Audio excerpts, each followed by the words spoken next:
Make sure we're getting audio here. Just leave it on for a second.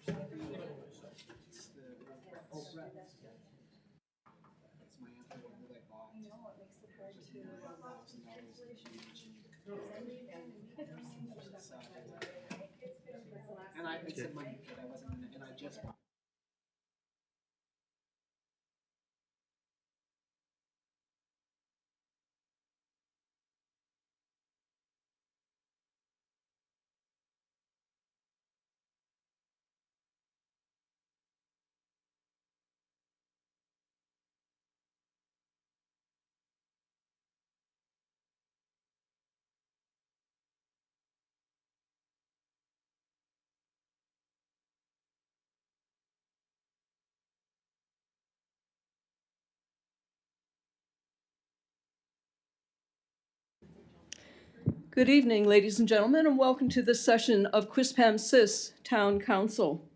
I am looking for an approval of the agenda, please. It's been moved by Councillor Olson, seconded by Councillor Luck. Thank you. On the question, please vote now.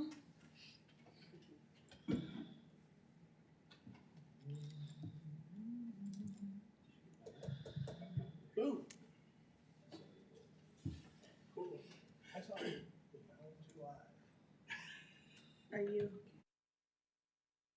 Oh, yeah. I did it.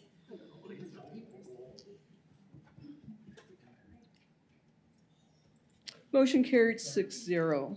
And I will mention that Deputy Mayor Scryer is absent this evening. The treaty acknowledgement and moment of reflection. Councillor Donovan, please. We would like to respectfully acknowledge that Quispamsis exists on the traditional territory of the Wolastoqiyik, Maliseet, and Mi'kmaq people, whose ancestors, along with the Passamaquoddy tribes, signed peace and friendship treaties with the British Crown in the 1700s. We would like to take this moment to pay respect to the elders, past and present, and the descendants of this traditional territory. And may we remind ourselves of the important work we have before us tonight. May we make good decisions without prejudice or bias, and always in the best interests of our community, which we are here to serve. Thank you, Councillor Donovan. I have a few remarks this evening. Each February, people across Canada participate in Black History Month. These events and festivities honor the legacy of Black people in Canada and in our communities. The Kennewick Cases Public Library has a display in place this month of New Brunswick authors and others who focus on the experience of Black Atlantic Canadians. I encourage everyone to learn more about Black history in our region, our province, and our country.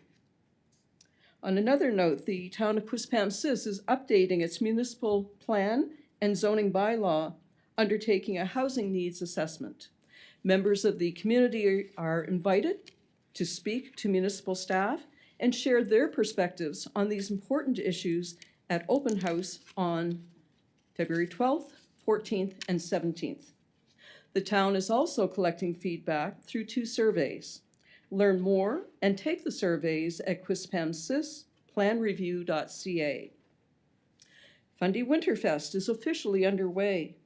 A number of winter-focused activities have already begun in our region, with many more planned before the event wraps up on March the 10th. For example, you're invited to create a heart and leave it on the Trail of Hearts at the Qplex.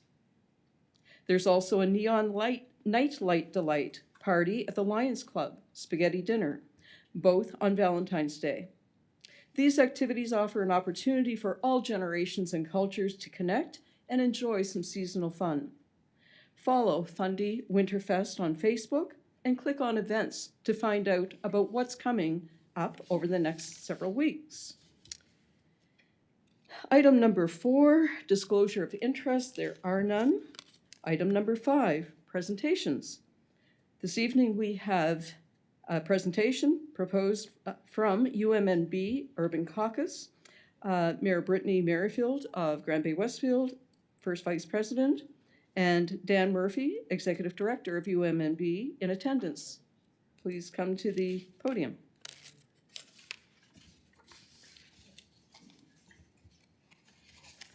Good evening. Thanks for having us tonight.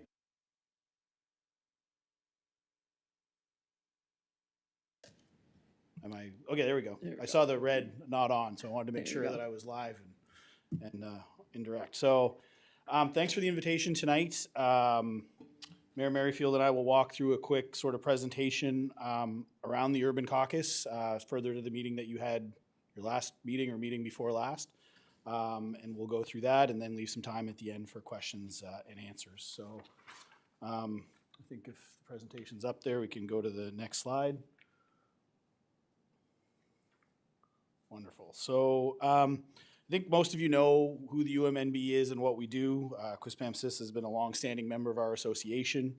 The union came about in 1994. It's our 30th anniversary this year. We were founded as a result of the merger of the Towns and Villages Association. We've grown since then to include many of the cities. Before this merger that took place in January, we had 6 of the 8 cities that were in our membership. The only 2 that weren't were Moncton and Edmundston, who have now since joined our association. We're a bilingual group. We represent now 56 of the 79 municipalities through local governance reform. And the mission doesn't change. Our goal is to advocate on behalf of all members to both the provincial and federal government via resolutions that are driven by our members, oftentimes resolutions that have come from the town of Quispamsis as leaders around our table. So essentially what we're looking at here in the vision of why this merger took place, or why this change took place, New Brunswick is an outlier in the sense that we were the only association, or the only province in Canada that had 3 municipal associations.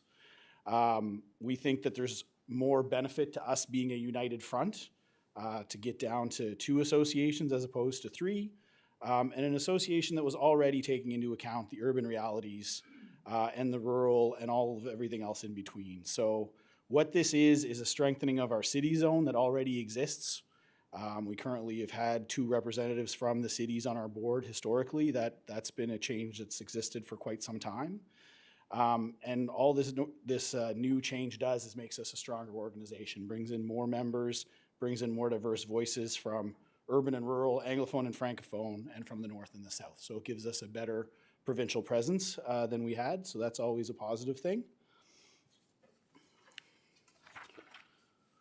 So the concept of why come together, why make all these changes? The idea for us is this comes from a resolution that was adopted 2 years ago at our AGM about the idea of all of us working together towards one association in the province. But essentially what we want to do is reduce some of the duplication and increase our advocacy efforts. So we want to put forward more advocacy work for our members, which is what we exist to do. Bringing in new members to the fold helps us do that. We felt that it was important to have all urban voices at our table. This does that. And for the union to amplify everyone's voice in exchange for better results for all municipalities. So that's why we did what we did. Now the question that you folks are considering tonight, or not tonight, but you're considering, is around the creation of the Urban Caucus. So currently, the structure that we're proposing would be to grow the current, the old CNBA, which was 8 members, 8 cities, to 10 to include the 2 largest towns. So yourselves and Riverview as the 2 largest communities that aren't city designates, but are still, large in size. So the town of Riverview has made the decision to join. For us, it's not about forcing you to do whatever. This is a decision that the Quispamsis Council can make. We'll respect whatever you choose. It's really about how you see yourselves as a community, and whether you're in the Urban Caucus or you're not in the Urban Caucus is not going to change the fact that we're going to work for you. So that's entirely, we respect whatever decision you make. There's no issue on that end.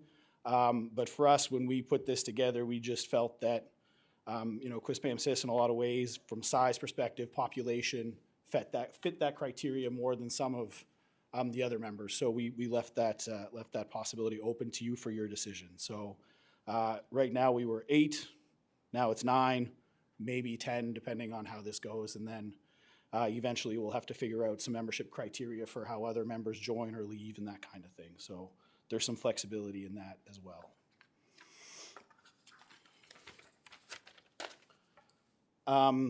Again, sort of talked about what we think the Urban Caucus can bring to us. More effective advocacy, tackling things from both an urban and a rural perspective, brings a holistic approach to how we as an association tackle challenges. It doesn't change the fact, I think it'll amplify learning and engagement opportunities for mayors and councils and staff. We're hoping to use that as a way to springboard our member service offerings. So we've added an insurance offering this year. We just entered into a new partnership with eScribe for our members to see some savings. And we're looking at other options around HR and legal services to help our communities.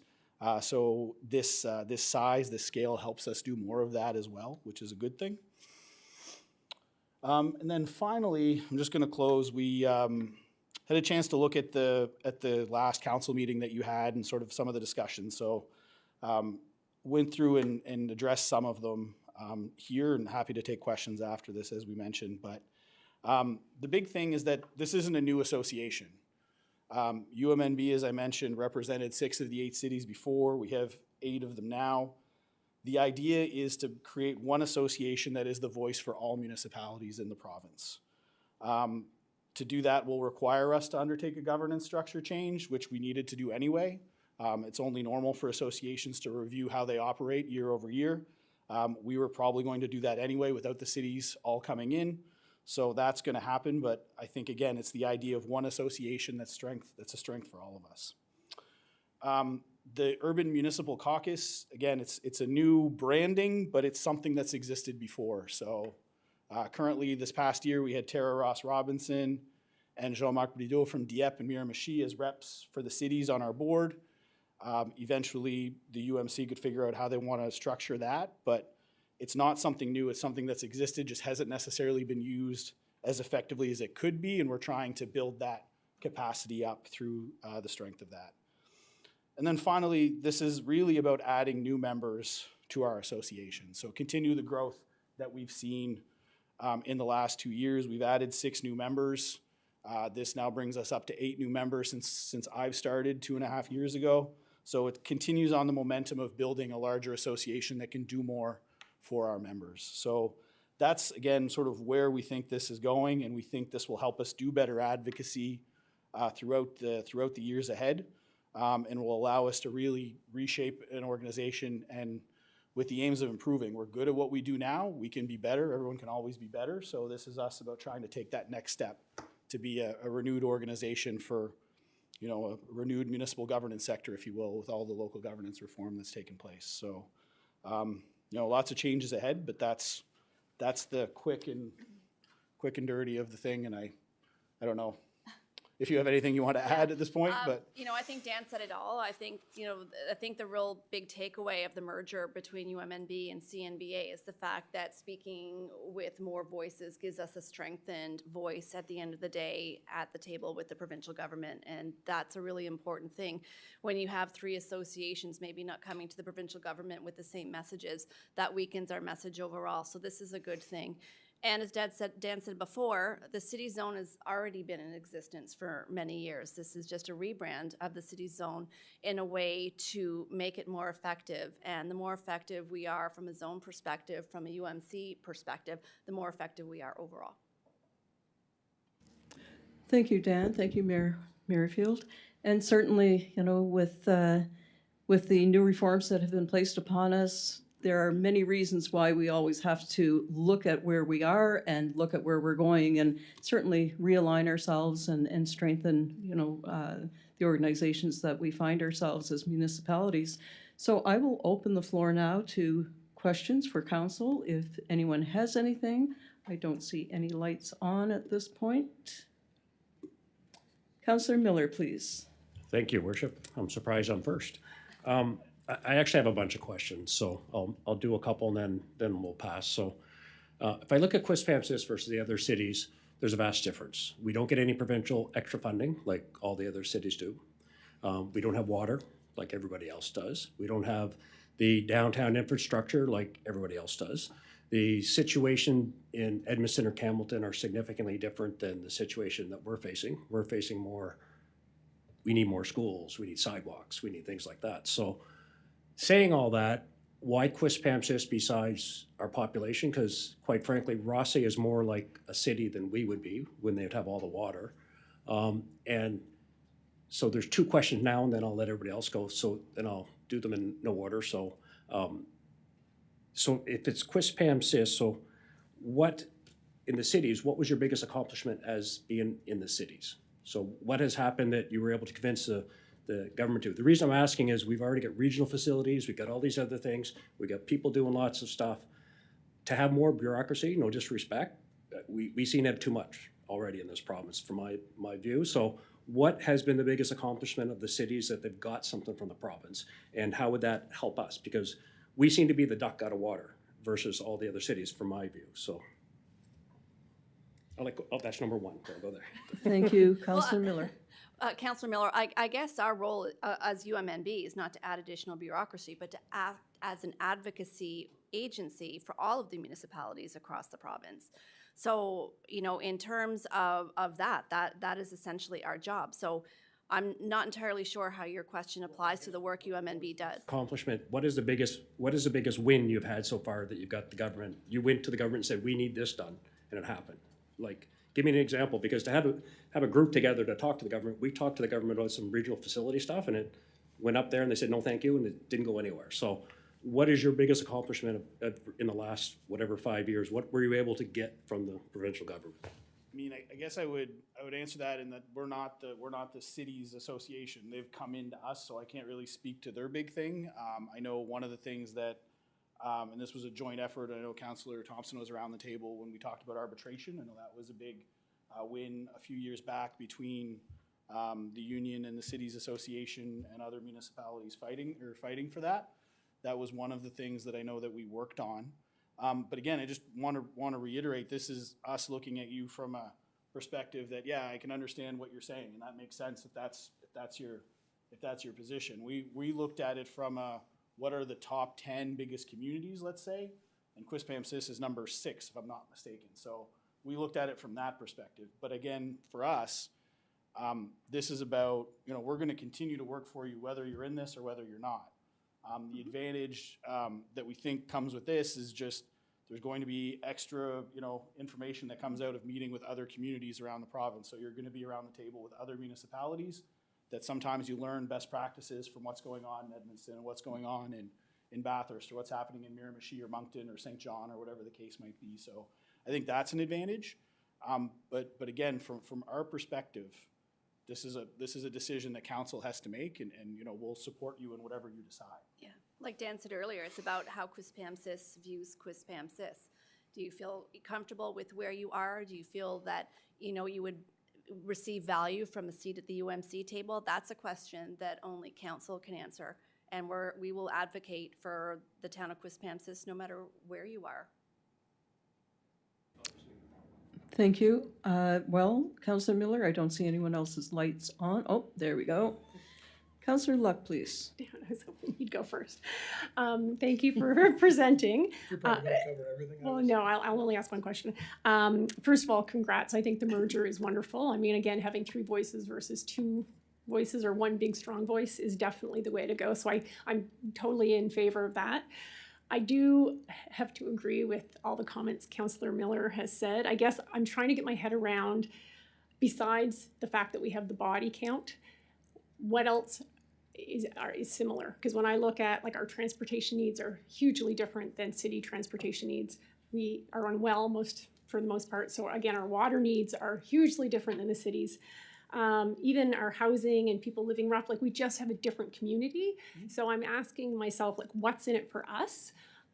Besides being on, I guess, another committee that we're meeting with, you know, people that might have different needs and different issues, and are we going to miss out because now we're with this group instead of this group? Because I think there was one comment about, you know, we might be able to hear more about best practices in, you know, et cetera, which is wonderful, but are they the right best practices? Because they're dealing with different situations, and are we going to miss out on the best practices from still staying in with the more rural communities that are dealing with similar issues that we're dealing with? So I don't know if by joining the caucus, we're going to now be in this group. And actually, I'm quite thrilled that you guys thought of us. So thank you. It's wonderful. And of course, we always want to be at the table, but I still have to question what's best for us. And I'm not sold because I still don't see, I guess as much value as going with the urban caucus versus staying where we are, where most of the people that we're working with and dealing with and advocating for are more similar in terms of our issues, not our size. So anyway, if you can kind of address that a little bit, that would be great. Thanks. Thank you, Councillor Luck. Sure. Yeah, no, I mean, those are all reasonable points. I don't think it's about necessarily being in one or the other. I think you'd still be able to participate in the other parts of the union if you wanted to. It would just give you an extra access to an extra group. So, you'll get those best practices, but in theory, you'd also get the other ones. Like, for instance, it wouldn't remove you from this zone. So you could still participate in the zone meetings here with Hampton and Sussex and Fundy St. Martin's and Grand Bay Westfield and still have those discussions, but also have those discussions with that urban piece. So it's not one or the other, but I think it goes back again to, what does council want to do? So for us, again, it doesn't change. This merger for us was about looking after the whole part of municipalities. So, it doesn't change how we're going to work for Quispamsis, whether you're in or whether you're not. It's just where you folks want to see yourselves, and we'll support whatever ways. But yeah, what we thought is we just looked at the numbers at the end of the day, because you are a sizable community. You can't take that away from yourselves. And there are other communities that are smaller that also have those urban challenges too, right? Like if you look at a Woodstock, for instance, like they're a regional hub. They're not as large as you, but they have some same problems that cities do. And at some point, there's a line that has to be drawn, and we have to categorize which municipalities go where. We're trying to figure that out now, but we sort of thought you're the two biggest members of UMNB, or sorry, you as in Quispamsis and Riverview are the two largest that aren't at that table. So that was how we approached the subject, but at no point did we want to peg you into a box into which way you want to go. So it's just our offer was, let's start with these 10. If that works, and if not, it's not to say that later on you wouldn't be able to come, but we don't have that sorted out. So at some point, there could be some more defined features that may make it more difficult, but we don't know that yet. Right, and it's a point, an important distinction that Jan just made. You're not leaving the zone. You're still part of the zone. To me, it's just like making the pie bigger in terms of the information you may have access to. It's an opportunity for Quispamsis. And you can, say this opportunity is for us or it's not for us, but it is an opportunity, regardless how you go. But it's you're not losing anything by joining.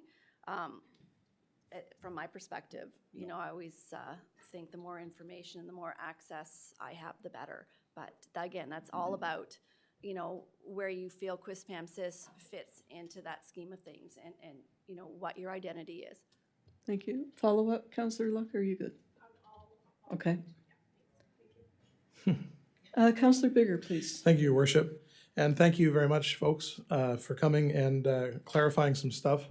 And as Councillor Luck says, congrats. It is a big win, I think, to be able to kind of meld these two entities into one. And certainly in terms of advocacy with the province, which, is an ongoing challenge, sometimes more and more, it seems, from what I can tell. It's great to be able to have as much solidarity as possible, And that, as a member of our council here, and us as a town, as a member of UMNB, solidarity with UMNB is very important, I believe, to our town, to our council. And I think that it's a symbiotic relationship that and arrows go in both directions, I think. And so for me, considering this and the appropriateness of it for us, whether it's the right fit or not, a lot of that for me hinges on not just on, are we the right looking kind of community for that? Is it, is our geography, is I don't know, do we have buildings that are tall enough, whatever those kind of things are. But rather, is this the best way for us to come in and participate with UMNB as well? And I question that a little bit. I'm not sure that that's where we can give our best to the broader vision and mission of UMNB. I'm not saying that I really am not sure. That was part of the question for me. And so I appreciate that you sort of started off by letting us off the hook there and saying, look, you're in, you're out with the caucus. Either way, you're still part of the thing, you're still part of the zone, and we're going to advocate for you. And I'm sure that's the sentiment coming back in your direction from us is, of course, we're part of UMNB, and I think we have a vested interest, and the reasons, not the least of which are that, like you point out, we're a burgeoning community with a lot of people, comparatively around the province. So I have a question, if it's okay, just a couple of quick questions. One is around Riverview's decision to join the caucus. Was that a unanimous and like a completely sort of question-free situation? Were there any concerns? We have this kind of almost sisterly kind of vibe a little bit with Riverview in terms of demographics and evolution and stuff, And so I wondered about that. So I didn't watch the council meeting. I did hear from council that it was a unanimous decision. I don't know how the deliberations went. I do know it went unanimous to join the caucus. I have a question about the dues. So that's a distinction, certainly, in terms of the dues structure. As the larger cities come in, as a starting point, we're working with this head charge of 65 cents per resident, and that's for year one. So we went from a proposed increase of about $6,000 last fall to that got dealt with on the floor at the AGM. That got renegotiated, and you guys were. I remember. Oh yeah, yeah. I think you were there briefly. Yeah. And so, and now, having kind of reset that process, we now are looking at an increase of just under $2,000 to join this caucus within UMNB, and there's no. I take it hasn't been figured out yet in terms of what happens after year one of the standing up of this caucus. So a little leery, a little uncertain about that under the circumstances. And I'm not sure we're not subsidizing the joining of those larger cities into UMNB by doing that, I assume. I guess the last concern I just want to express is, in keeping with the ideas that have been raised by both Councillor Luck and Miller, with and putting aside some of the tropes around what constitutes you being a city, really, and whatever. As you point out, Woodstock's a town, and they have an historic downtown that is kind of urban in its own way. Certainly, it's old. They've got infrastructure issues there downtown. It's an excellent example. Whereas we don't really have that in the same sort of sense. We're talking about some of that tonight, but developing kind of with our municipal plan. But I just wonder if I'm trying to imagine a situation where someone from our council serves as the chair of the municipalities caucus, and what that relationship is going to be like with mayors or with councils, like cities that have 2 and 3 times as many people, and what kind of synergy you anticipate there. And of course, it's a little bit unknowable, I guess, to put out there, but I just really bring it up to ask everyone here to consider. I'm a little uncertain about, again, trying to find the best place for us to serve the best way we can, both our town residents and the broader vision of UMNB. I don't know if that's where we do that at our best. So that's the end of my prattling on. Thank you for listening. Thank you, Councillor Baker. I guess I'd start with, I guess I'll tackle that in 2 parts, Councillor Bigger, if that's okay. So on the dues part, this was what we proposed as sort of budget 1 for the Urban Municipal Caucus. The Cities Association had a per capita model, so we just thought that was the easiest to start with this year, because we know that UMNB, as we committed to at the AGM, has to redo our formula and look at a new way to do things. So there will be lots of opportunity for engagement with councils and staff as we build that towards next AGM. So we don't have that settled yet. That's going to be a process that's going to go on throughout this year. And you also alluded to them bringing reserves over if they exist, right? Correct, yeah. So I don't know where that gets folded into any of that, or if it even comes near the whole issue of dues and membership. But anyway, I did know, I was interested to read that. Yeah, we didn't want to, those members contributed to those, so we felt Yeah. it was appropriate to keep it with that group and not subsidize the rest of our association. We have worked hard on building our own reserves in the same way, just try to keep them for separate things. But yeah, so on the dues question, that's the piece. So for this year, that's the formula, but it could be that next year. It could be something else. We haven't figured that out yet. So, but the message is there'll be lots of room for engagement with us on that. It's gone. The second part of what you were saying has left my head. I was just commenting on, coming in as, if we're gonna be the small fish in the big pond, let's put it that way. Okay, gotcha. How, and then what if somebody from our group wants to chair that caucus? Are we gonna have folks from St. John and Moncton going, oh my Lord, come on? What do you know about what we're dealing with? And I think to that point, yes, it's a little bit of an unknown because, we had our first meeting today, this morning. It was a very collegial call. It was very productive. The history that I know of them is that some cases it's been a bigger city mayor that's been the chair, and other times it's been, a councillor from another community. Like, Bathurst has been the chair in the same way that people from Fredericton have been the chair. So, and it's like any group, I suppose. Sometimes it works better than others, but our hope is now that it's part of the larger association, that those size differences maybe matter a bit less, because we're all sort of pushing in the same direction. So I don't know if you had anything else to. No, I think Dan basically said it all.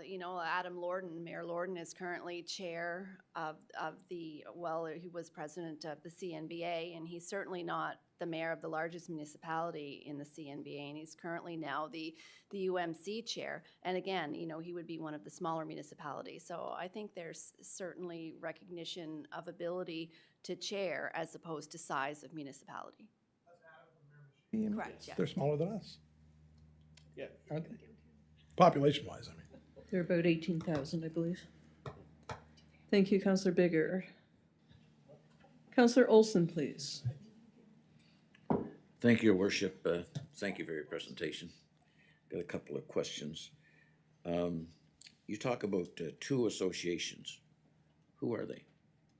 So there's ourselves, the Union of Municipalities, and there's also l'Association Francophone, so the Francophone Municipalities Association. Okay. So the UMC would become a part of UMNB? So essentially the CNBA ceases to exist, and we have our city zone now represents the cities association. So the cities are now within our organization. Within UMNB? Yep. Okay. Now, there's some listed benefits, advantages of urban municipal caucus. More effective advocacy, learning and engagement opportunities, access to member benefits like canoe procurement, RMA insurance, eScribe, BrokerLink insurance. Are all of those advantages available to other UMNB members? Yep, 100%. Okay, right. So, I guess that Quispamsis has been a member of UMNB, as you've mentioned, for a lot of years, and a proud member, I must say. And we're not segregating them in any way, are we? No. Okay. If No. anything, Councillor, we're bringing them more in the fold because they were more segregated as the CNBA. So now we're all one association speaking with one voice, where before we were splintered into different voices, and that's not nearly as effective as we will be now. Okay, this, we have the AGM for UMNB in September, I think it is, or October? 4th to the 6th. Not in deer season, I hope. Nope. Okay, It's before Thanksgiving and it's after moose season. We got it right this year. okay. There was some confusion last year. That's important. But anyway, saying that, we've got an advocacy suggestion of March 20th and 21st of this year. Is that for all of UMNB? Yes. Correct, yes. Okay, so there's no segregation of the two parts of the association. The only thing that we're asking is just we want to keep it a bit smaller, so we're not opening it up to like full councils. We're asking for 2 representatives per community. Yeah. But that, regardless of whether you're Fredericton Junction or whether the city of St. John, it's 2 per community. So that's the only change from other events. AGM will still be open to everyone. We just want to have this a little bit smaller for discussion purposes. With the possibility of expanding a 3rd member if somebody requested that. We're keeping it to 2. Well, it's written in the documentation. For a 3rd? Yeah, Interesting. I'll have to go back and look at that. yeah. Maybe it was a typo. Could be. But anyway, so I guess that I just didn't want to abandon the existing members of UMNB and feel like we were bailing out on them and they're losing their opportunities with the full membership. And I hope that UMC will not bully their way around within the structure of the existing UMNB, and that are we going to be, is UMC going to have separate agendas and all of that stuff within the general meeting, or how's that going to work? So the concept that we're looking at, and there's a number of other associations across the country that have this model. They have an urban caucus. The Newfoundland Association has it. Saskatchewan Urban Municipalities Association, they have this model. The Federation of Canadian Municipalities has this model. It's the same idea, is that, you know, cities do have some different issues than rural communities. That's just a normal thing, in the same way vice versa. So what they're going to do is they're going to have advocacy points, but they're going to relate to the whole association. So for us, it's about working better together, again, making sure that those discussions now happen inside the association instead of, as Mayor Merrifield mentioned, taking place sort of 2 separate ones. So it's going to require us to communicate, to talk more, but the idea is that we work together, and that's what we want to see. These different sessions at the advocacy meeting on the 20th and 21st, are they going to be structured in that you don't supply your own people to go and visit? There's going to be some sort of a collective presentation? So we currently, the way we have it structured is we're having, I need to go review the agenda, but yeah, the session, we're bringing in all of the leaders. So Premier Higgs and Minister Savoy are going to join us, and that's with the full group. The leader of the Green Party and the Green Party critic are going to come in. That's with the whole group. So everyone's going to get the same information. We're not picking and choosing who gets what. Everyone's going to get the same info at the end of the day. And Councillor Olson, just to allay your concerns about the UMC taking over UMNB, UMNB does their work with an all-of-municipality lens, from rural to suburban to urban.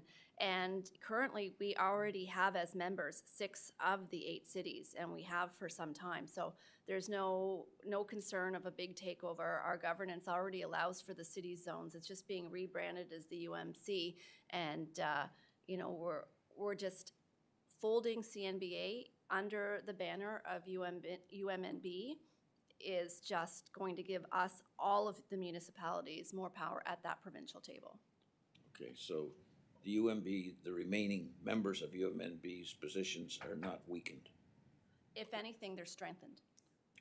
And I maybe just to add on that is that, this conversation, and again, Councillor Thompson would be familiar about this. This isn't the first time that we've had this discussion about the cities association folding and coming into UMNB. I think in my lifetime, having been around this association since I was a wee little kid, it's happened at least on 2 other occasions that it's happened. This is just the first time that it's come across the finish line. We've come close, and then things have fallen apart. We've come close, and things have fallen apart. So I don't think this is, it seems like it happened quickly, but I think this has been a developing thing over a number of years, if not the last decade, of kind of heading in this direction. So it's been a long-term chat about what this looks like in terms of better advocacy for our municipalities. Okay, thank you. Thank you, Councillor Olson. Councillor Donovan, please. Thank you. See, I currently feel like I'm shopping, and I'm wondering what the return policy is. You know, if we decide to go in for a year or two, and we can convince everybody to do it, is it, you know, do we sign something for 5 years, or is it like a yearly? Anything written in blood? No. No? Okay, well, that's a smart thing to work out. And another thing is, you know, segregation and topics like that.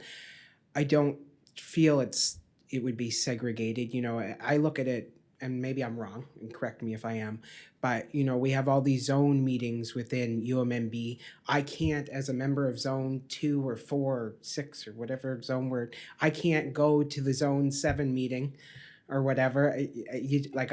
I'm sure they're talking about things that I'd love to hear about, but I can't, Quispamsis can't shuffle its way over there. And I feel this is the same. It's just a separate little thing to benefit us all. You know, I don't know where I was going with it, but in that general direction. Thank you. Yeah, you know, part of this is, like we mentioned, the governance review that needs to happen. So at this point, you know, we operate under UMNB rules, the same bylaws that we have. The members have joined us. They follow that process. We anticipate that by the AGM, we're going to have some changes to propose to the membership as we kind of work through the process. But for right now, those things are not defined. So, you know, I would think that, you know, there would at least be an off-ramp up until then. After that, once we sort of pass that and how people come in and out, that'll probably be one of those policies we look at. But for right now, there's nothing, you know, there's no policy on it, I guess, if you will. Some of the work that we have to do this Yeah. coming year. Yeah, we got to frame the thing in and you know, look at how the whole association again goes back to doing work better. Thank you, Councillor Donovan. Round 2. Councillor Miller. Thank you, Your Worship, and thank you for all the explanation. Like, I don't want to sound like I'm coming across wrong, but the other concern I have with the new entity is the amount of meetings and time that we'll take from our CAO, our staff, our mayor. Reason being is the regional facilities has taken up a significant amount of time where, in my personal opinion, we're spending too much time there and not enough time here. So what is the structure and how do you anticipate this? Is this going to be, since you're doing something from new, which so is regional facilities, the first year is usually the worst, to be quite frank. So we're still going through regional facilities and going through that. What is the time requirements, but also we know the meetings are going to be sometime in Edmonton, sometime they might be in Moncton, sometimes it could be somewhere else. Is it going to be through Zoom or Teams or whatever you use? But what is the current thought on how many meetings you're going to have, how many committees you're going to have, how many people from each municipality you're going to have in each committee? Because if you want our director of engineering or whatever, we seem to be pulled from a lot of directions. And quite frankly, I'd rather them stay here and work on this because I haven't seen a lot of success in the regional facilities. That's just my personal comment. So are we going to have more meetings about meetings? This is where my bureaucracy question came up, because we talk about a lot of stuff. We spend a lot of time on committees. We spend a lot of time on consultants. We spend a lot of time on a lot of stuff. And from my view, too much money, not enough substance. So what is the meeting requirement for whoever's in this committee, in this group?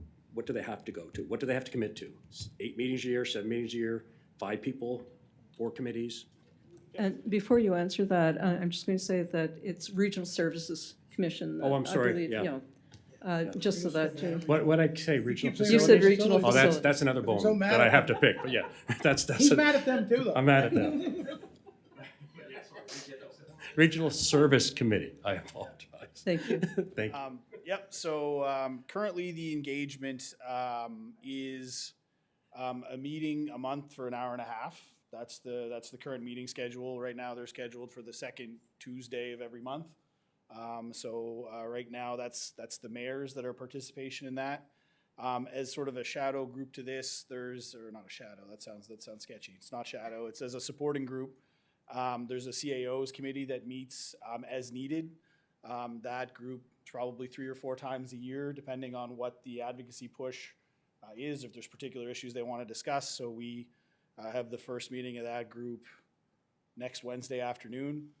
The meetings are all held through Zoom or through Teams, except for twice a year. So we would have a meeting at the advocacy conference while everyone's there. It makes sense to tag on a meeting as part of it at the end, and then also probably have I think we have one currently scheduled for the AGM as well while everyone's in town. So just trying to maximize people's time, recognizing that if you're coming up, it's easier to do it that way than to expect people to travel everywhere. So that's the current structure.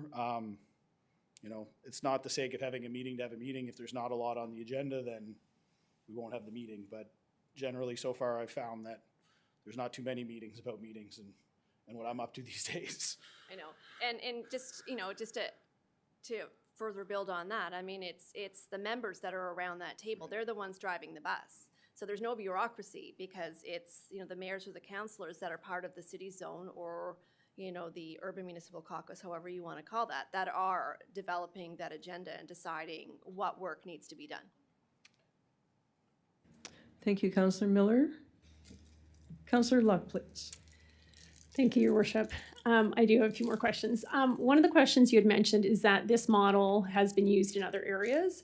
What criteria have they used in terms of cities? Like what would constitute a city?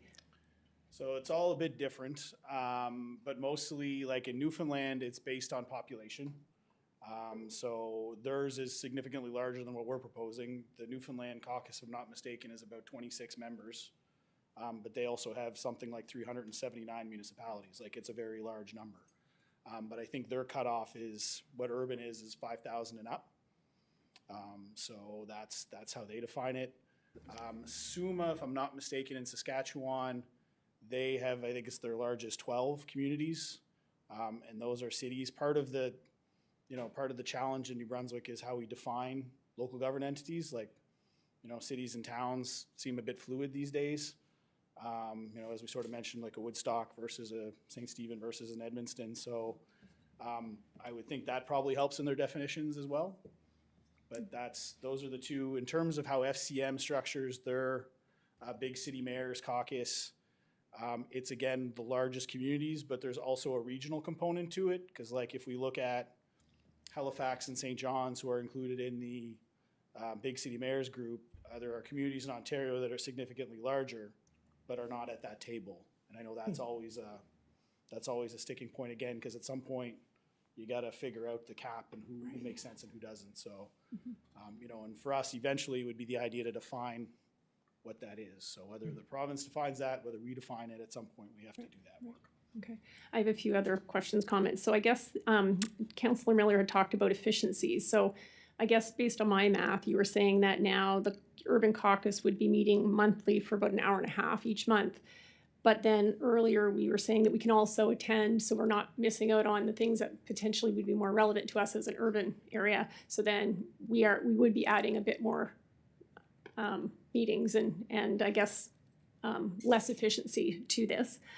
And then also there was mention around advocacy and how is the Urban Caucus deciding on the advocacy? And I'm just wondering in my mind how that works when you have these big cities, Moncton, Fredericton, St. John, and little Quispamsis saying, we want water. And they're like, we don't care. We have water. That's not going to be something we're advocating for. We're like, well, we'd like to have a bus. Nope, we got a bus. We don't care.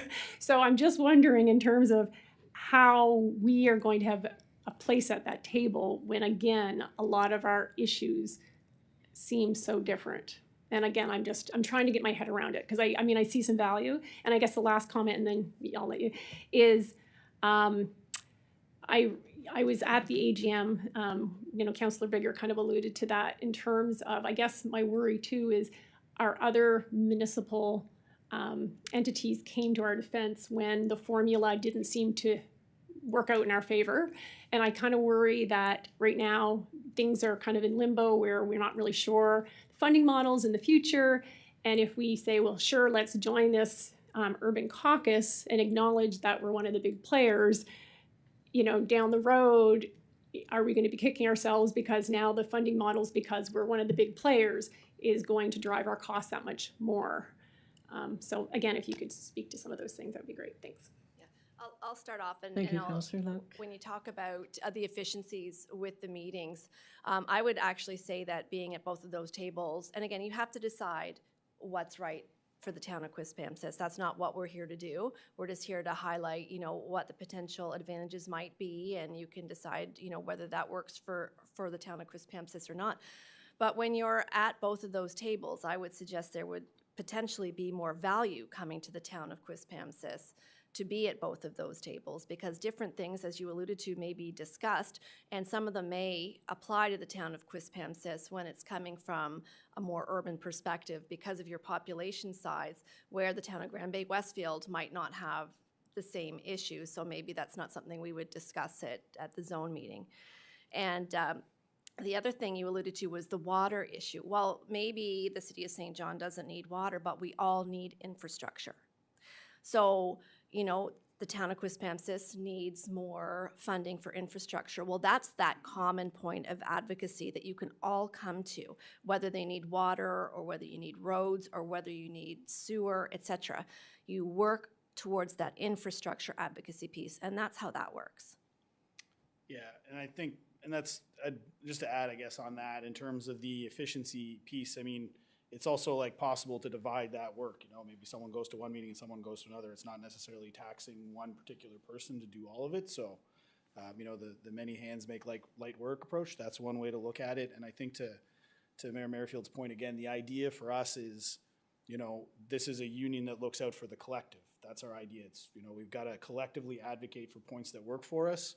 And we've got to establish that collaborative spirit, which already exists within UMNB. I've seen it exist within this group of communities, and that's exactly it. It's Quispamsis needs water, someone else needs something else. Infrastructure. We need infrastructure, something that every community can agree on that they need. So how do we do that? That's where we work on that collectively to make sure it makes sense for everyone. Oh, sorry. Can you speak a little bit to my concern around the future formulas and costs? I mean, I can't really speculate on that until the process is done. I mean, I can't really speculate on that because we've got to go through the process and we've got to engage with members. I don't want to make a determination without talking to the board and without talking to the membership. So, we can probably say it'll change, but even that, we thought it was going to change last time and it ended up changing in a different way. So, that's the nature of working in an association. The members make the decisions and we have to execute what the members decide. That's the basis. So, but again, there'll be ample opportunity for Quispamsis, for Rossay, for Fredericton Junction, for Name the Community to have their say in where we go. And then like everything else, the members will vote on how it goes. Thank you, Councillor Luck. Councillor Olson, please. Thank you, Worship. I was wondering, we have two associations, UMNB and UMC. Has there been any collaboration thought about at all with the Anglophone and Francophone associations? Oh yeah, we work together quite closely. The UMNB and the AFMNB do. We have a meeting on Thursday to go through a bunch of issues of mutual concern. One of them being there's a resolution that we adopted at our AGM around cell phone coverage in rural areas. It's something that their members adopted too, so we're going to work collaboratively to see how we can address that because it's in the interest of both of our members. And the other part too with these associations is we have overlapping members. So yeah. The AFMNB has 30 members, 15 of them are also members of the union. So, it's in our interest to work with them. Yeah, thank you. Thank you, Councillor Olson. Councillor Bigger, please. Thank you, Your Worship. I'm prepared to make a motion but I'll defer if there are other lights lit. Proceed. We can always Thank you. look to that. And again, thank you, folks, for all the information and your patience. I guess it seems to me, I'll just say that there's a bit of uncertainty about it, but there's a lot of opportunity, I think, probably. And I appreciate the effort you've made to allay some of these concerns. And I appreciate your willingness to say, look, let's just kind of, kind of discover all this together and figure it out. But in any case, I would like to make the motion that council thank Mr. Dan Murphy and Mayor Merrifield for their presentation, and that Quispamsis agree to join the newly created Union Municipalities of New Brunswick's Urban Municipal Caucus under the terms identified in the UMNB proposal. Thank you. Thank you. It's been moved by Councillor Bigger and seconded by Councillor Olson. On the question. Seeing there are none, please vote now.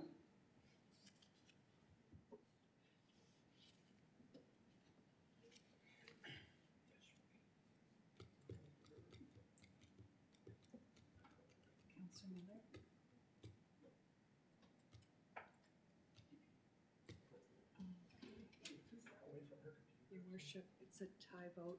The mayor will cast her vote to decide. 3-3. Okay.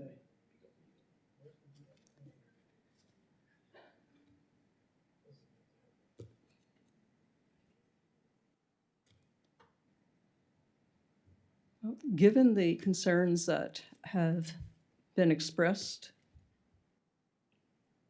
I think at this point in time, until those are belayed, I will have to vote against joining the UMC and move forward from there. So that would be the tie-breaking vote. Pardon? Yes. Yes, I believe Councillor Bigger did thank them, so. So, your worship, did you want to note the name? Yes, so the nay votes were Councillor Luck, Mayor O'Hara, Councillor Miller, and Councillor Thompson. Thank you. Thanks very much for your presentation and all of your work. Certainly appreciate it. Thank you. And I look forward to seeing you at the next zone meeting. Yes. Thank you. Thanks very much.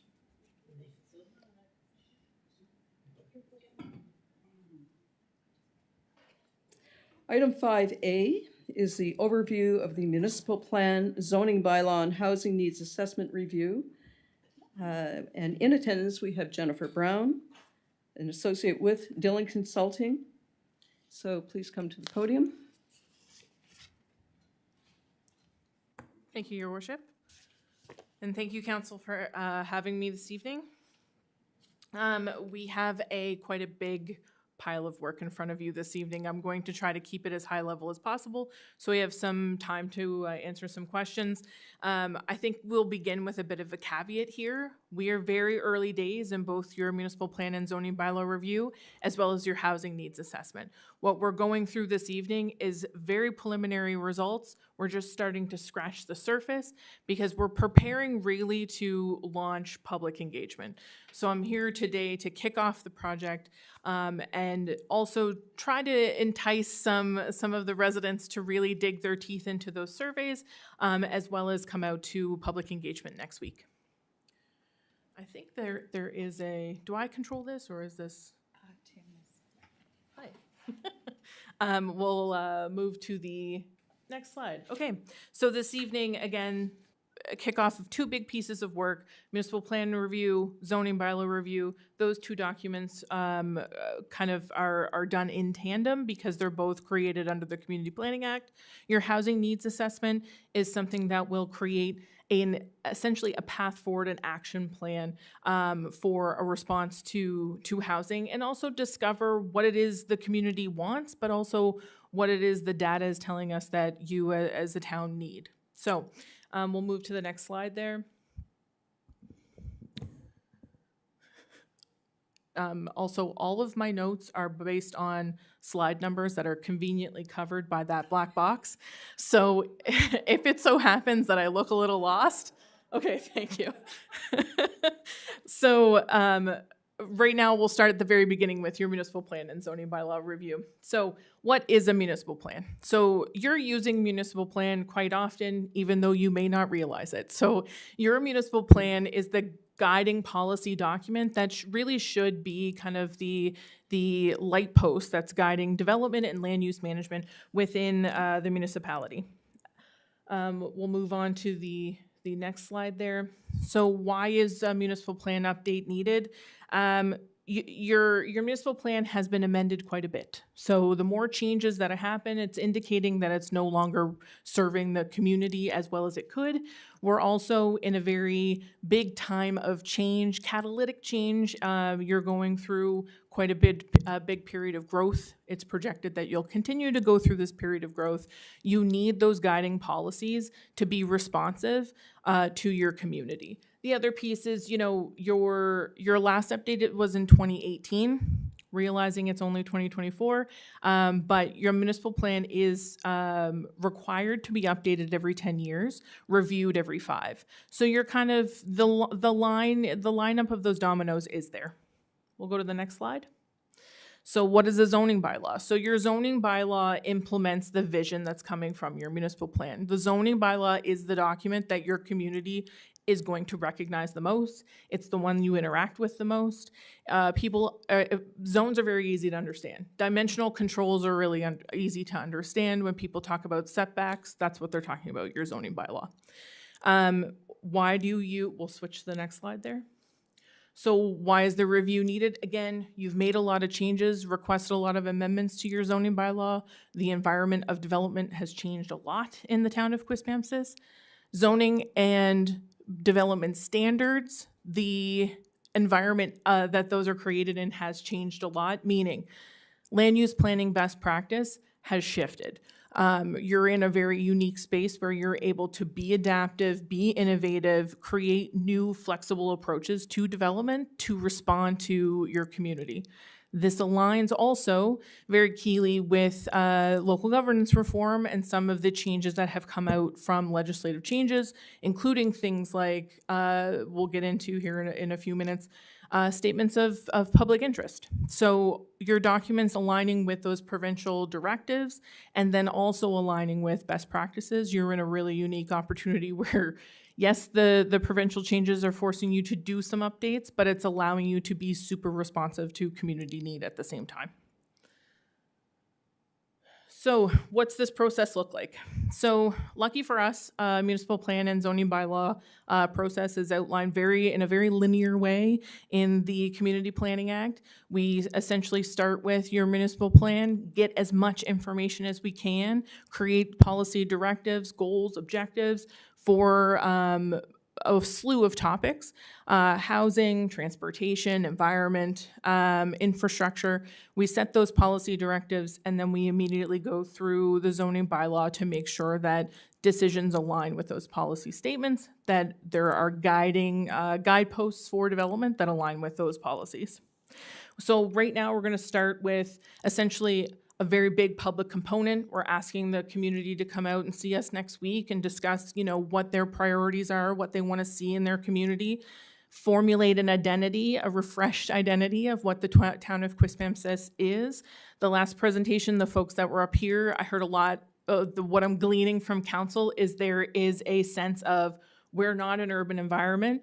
We're in that threshold of that middling kind of place of urban and rural and small town feel. We need to go ask your community what they feel about their community so we can write some policy direction that you can take some directive from. So we start there. That's where we kind of are right now. We're really starting to kick off engagement. Throughout February, we'll continue to do engagement. We'll start drafting those updates in March with the hope to come back to the community in April to show them, what we've heard from them plus what we've drafted as a result, with some finalized updates throughout May.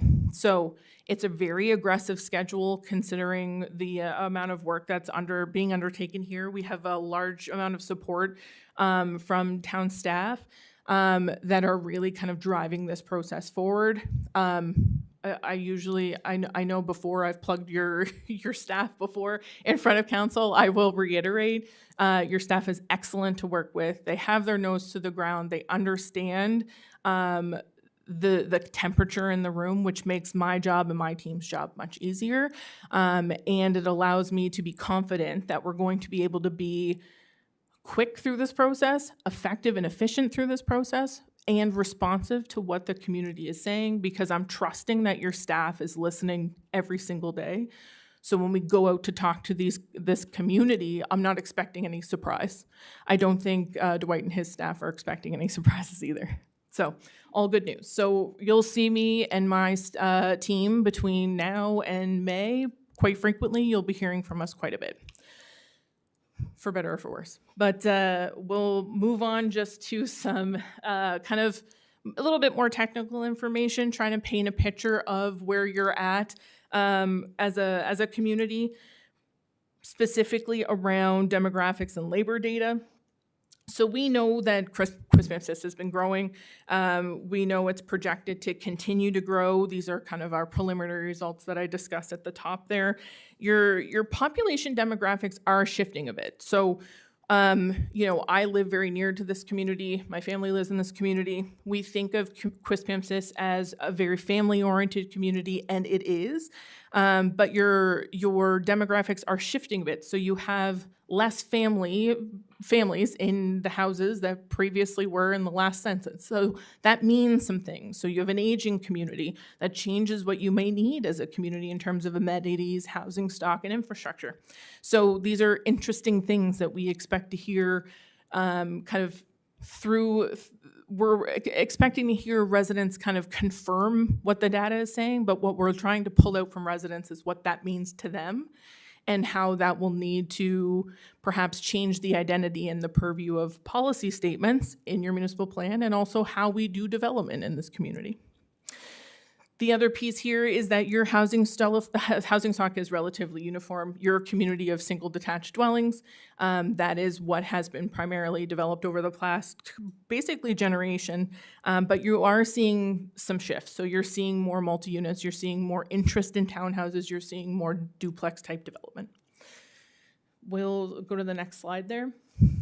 The big summary here is, again, no big surprise. People are spending more on their basic needs. The cost of everything is increasing. We know that, if you want to switch to the next slide there, we know that, just make sure I know which number I'm on. Excuse me. So we know that rental vacancy rates are very low. Things are being built and they're rented out before there's doors on the door frames. So the demand for housing, we understand, is outpacing the supply in new ways. So this is not just a simple silver bullet thing. We know that folks need adequate housing means different things to different folks, and we need to learn what the details of that are from your community. We'll go to slide 13. And move on to slide 14 there, Quispamsis development trends. So again, these are some preliminary findings from the needs assessment. A bit of information here. We did a very preliminary but helpful needs assessment as part of your application for the Housing Accelerator Fund. So some of this information you've seen as part of that work. I think again, so we're at the very beginning of that deep dive, but the initial results essentially are indicating that there's a need for action, which will surprise no one around the table here, where demographics are shifting, where, largely the economy is shifting. We need an updated approach to housing. Finding out what that approach should be, painting that picture, and then integrating that back into your municipal plan and zoning bylaw is a really good position to be in, because you're not putting the cart before the horse here. We're doing things in tandem so that we can have an approach that is supported by data, but also supported by your community. Move on to the next here. So I mentioned off the top this idea of why you need a municipal plan review. We're talking about several municipal plan amendments. It's not all that common. Although your municipal plan is a living document, it's not all that common to have big catalytic changes to your municipal plan. So we want to make sure that when we're going through and updating your municipal plan, that we're creating kind of broad strokes approaches to things like land use. What that does is allow you to have a very flexible approach so that your doors are open to development, but that those doors have bounds that the community is comfortable with. So you're looking at 5 municipal plan amendments, which in theory doesn't sound like a whole heck of a lot, but that's about 1 a year, really. And then 14 rezoning applications. So Most of these things you're looking at residential for the municipal plan amendments. You're looking at residential to commercial land use. You're looking at that transition space along Hampton Road. Folks are transitioning from residential into those more commercial uses. So using existing buildings in new ways. Looking at a new approach that would allow things to continue to evolve but integrate together. So you have a mixed use corridor along Hampton Road, but what's happening is those uses are becoming still very segregated. So it's a commercial area, residential area, hard line. What we're going to talk about later on this evening is, how do we push those things together, those commercial uses, those residential uses, to create vibrancy in the community. Your community is a vibrant and active community, but giving them more of a hub to push to. Also giving opportunity for residents to age in place, and also residents to age out of their childhood homes, come back, move into different types of rental type units, and stay here, work here, live here in the community while they're saving up to buy the single detached home. So where we're looking at those 14 rezonings, there's 9 that are going residential for residential density increase purposes, and 5 looking at residential to commercial switches. So those residential to commercial switches they're not red flags, but they're definitely yellow flags of opportunity. So you had a whole lot of variances. So again, that is indicating that your zoning bylaw may not be entirely responsive to the development trends and the development practices of the community. Some process improvements can clear some of that up, and have, but it is key in seeing here, there is some flexibility that needs to be built into the process so that people are perceiving this as unnecessary red tape.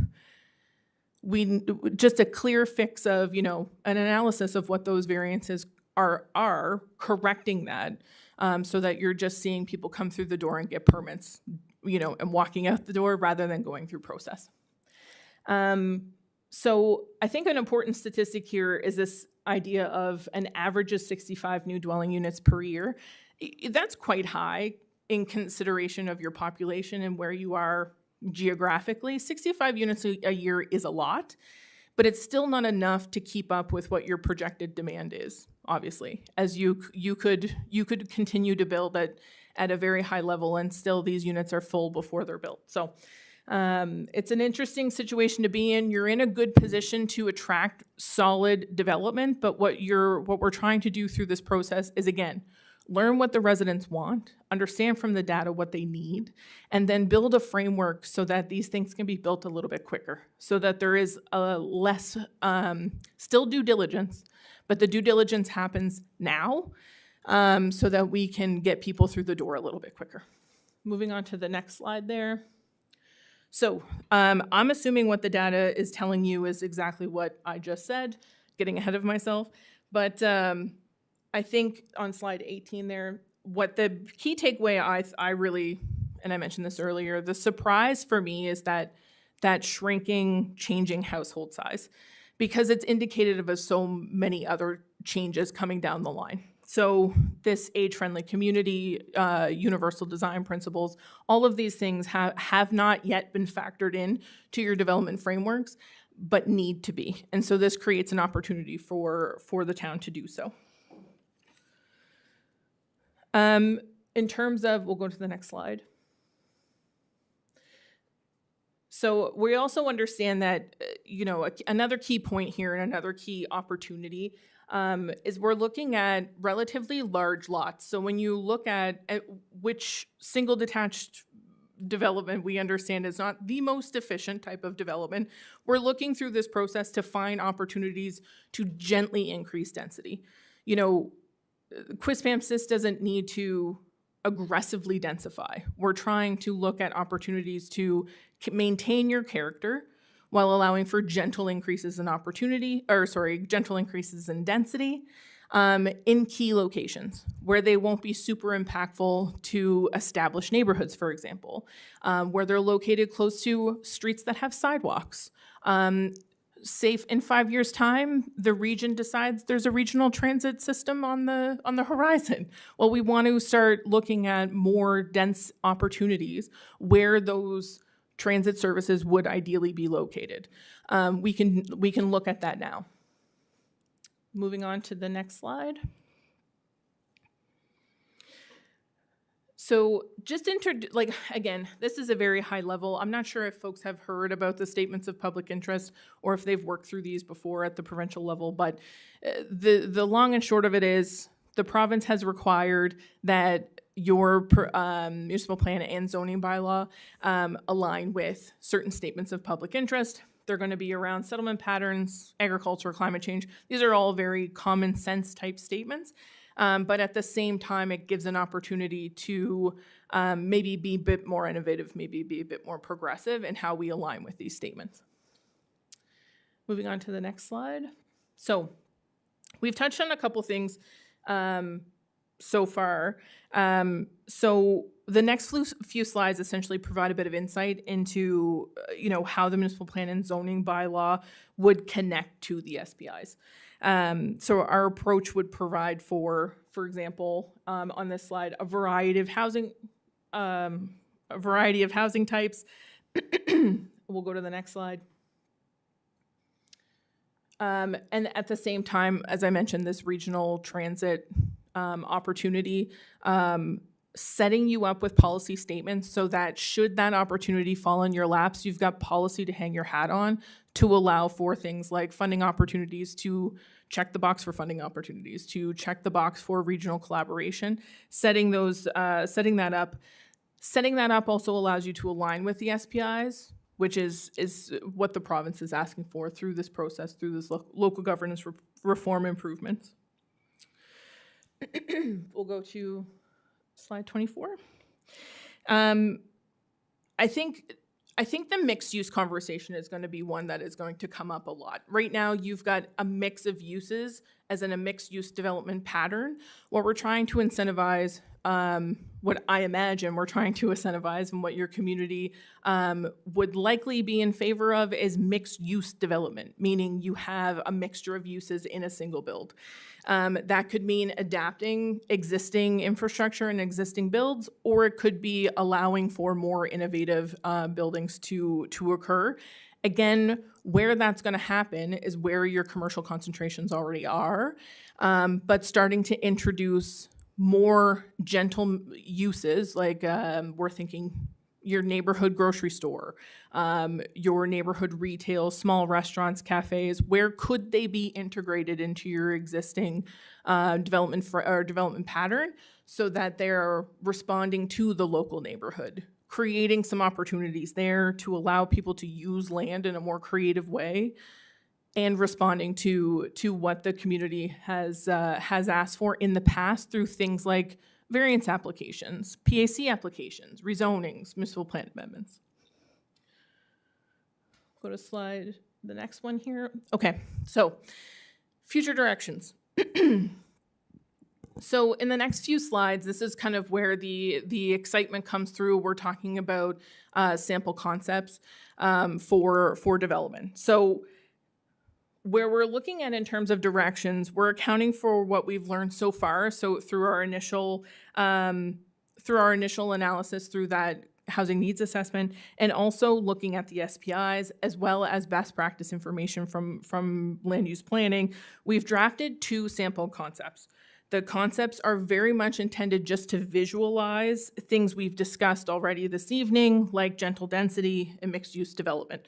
These concepts are really about generating interest and excitement in Quispamsis. So we want residents to look at this and use it as a catalyst to think creatively about their community. We're using this to spur ideas. We'll go to the next slide. So we talk about big moves here. These are big ideas. These are, blue sky. If all the dominoes lined up right and we had a developer and land consolidation and interest, what could that look like? We know, for example, that some of the community feedback that's happened over the past few years has wanting a downtown. We know you need more housing. So we focus most of our energy on those two concepts. Next slide. So this is what I'm going to call, for lack of a better term, your downtown concept. So we're looking at Hampton Road intensification. So, in an imaginary hypothetical world, where could we create a central location for the town of Hampton residents to feel that it is their core? They're drawn to this area. They're going out for a drink here. They're bringing their kids here.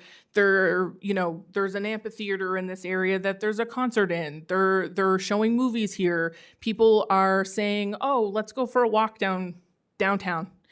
This is what we're trying to conceptualize with what you're seeing on the screen here. So what we're really introducing, if you want to go to the next slide, what we're really introducing is, again, this mixed use opportunity. So you're looking at, just like any kind of classic downtown concept, you're looking at ground floor commercial with residential units above, putting people in that place to create that sense of vibrancy. This classic planning concept of eyes on the street, when you've got folks nearby, the implication is that they're going to have care and attention in that area.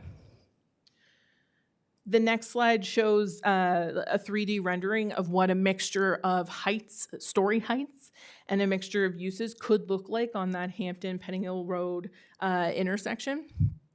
This looks at things like filling in parking pads. It looks at adding stories to existing buildings. We're looking at, there's a lot of strip mall or single story type development. What could that look like used in a more innovative way? This is what we're conceptualizing here. Scroll down. So the second concept is really talking about it's talking exclusively about residential development and what that could look like with a mixture of housing typologies. So what we're looking at here is gentle density, meaning you've got still your comfort zone of your kind of duplex, lower density housing type, with mixing in row houses, mixing in smaller multi-units, and increasing that density up as you get closer to the main road. We'll go to the next slide. So what we're seeing here is, just for kind of an estimated, this is really conceptualizing about 450 units. So this is a neighborhood. This would look like, obviously in reality, this would be phase built out, but you're looking at a new way to conceptualize people being on or near each other, meaning it doesn't have to be uniform, I guess is what I'm attempting to articulate here. This idea of, a new way to proceed, which will still keep the identity close at heart, while allowing for things like different types of densities to allow for people to age in place, I think is going to be a really critical thing as Quispamsis kind of grows up and changes as a community.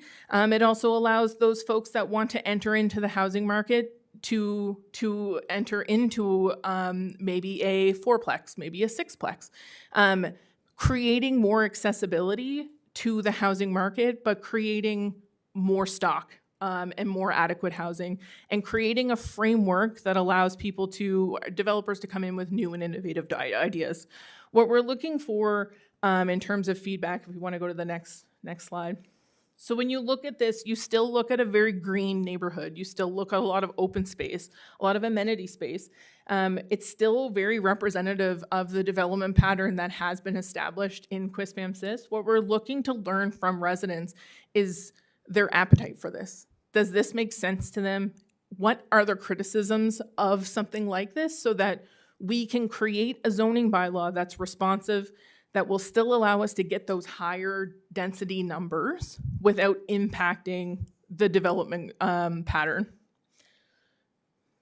We'll go to next steps. Just before I go to next steps, again, folks listening at home in particular, and folks that are going to come out and talk to us next week, these are starting points. We really want people to kind of latch onto these. By no means are we suggesting that this is what's going to be built. However, I really do think it's a really good conversation starter. I know already we're getting questions about this. I've talked to a reporter today who wanted to know, is this being built? So there's some information to get out there. I ask that when you're talking to your constituents that you're using that language of, we're really trying to start a conversation here, and I think that these concepts will do that. So in terms of next steps, as I kind of started off the conversation with, we're really pushing towards engagement. So Your Worship, you mentioned at the top of the meeting, and I really appreciate that, the 3 open house days that we have next week.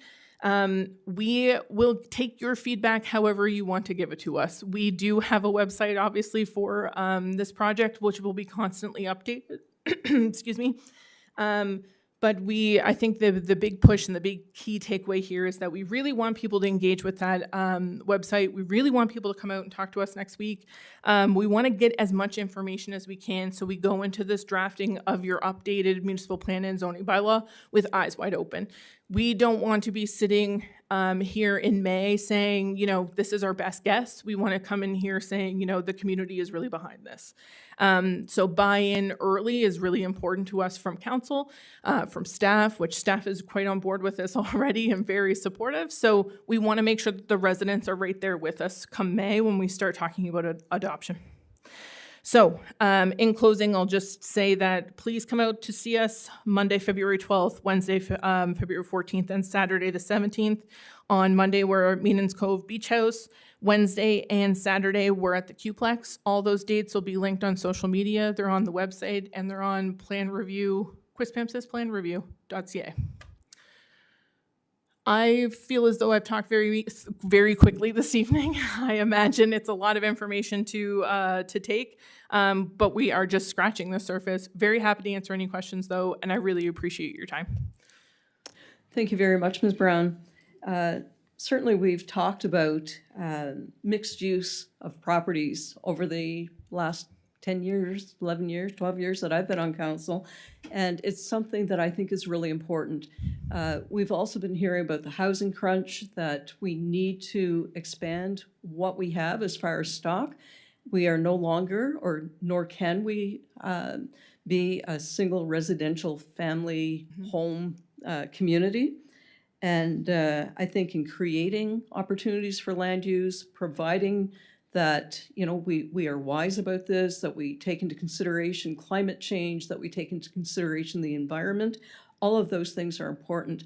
And the fact that we have the Hampton Road, and it doesn't have water all the way down the Hampton Road, and it is a commercial residential area, I think we are in good stead for expanding water on the Hampton Road. There are areas where we know that developers have wanted to build and build up and build broad so that we could accommodate more than single-family residents. So I think we're on the right track, and I hope that council will view this as, as we move forward, that we will do this wisely and with good recommendations from yourself and others and our staff who have been working very hard on this. So I will open the floor for questions. Councillor Donovan, please. Thank you. You talked for about half an hour, and I was excited within the first minute and a half. So it was quite a long time to sit here through that. Well, I wanted to say something, but on slide 30, where you've got all those white buildings, I think that's super interesting. I for one have always wanted the downtown of Quispamsis to feel more like a downtown and less of like a piece together, weird, strange puzzle looking thing.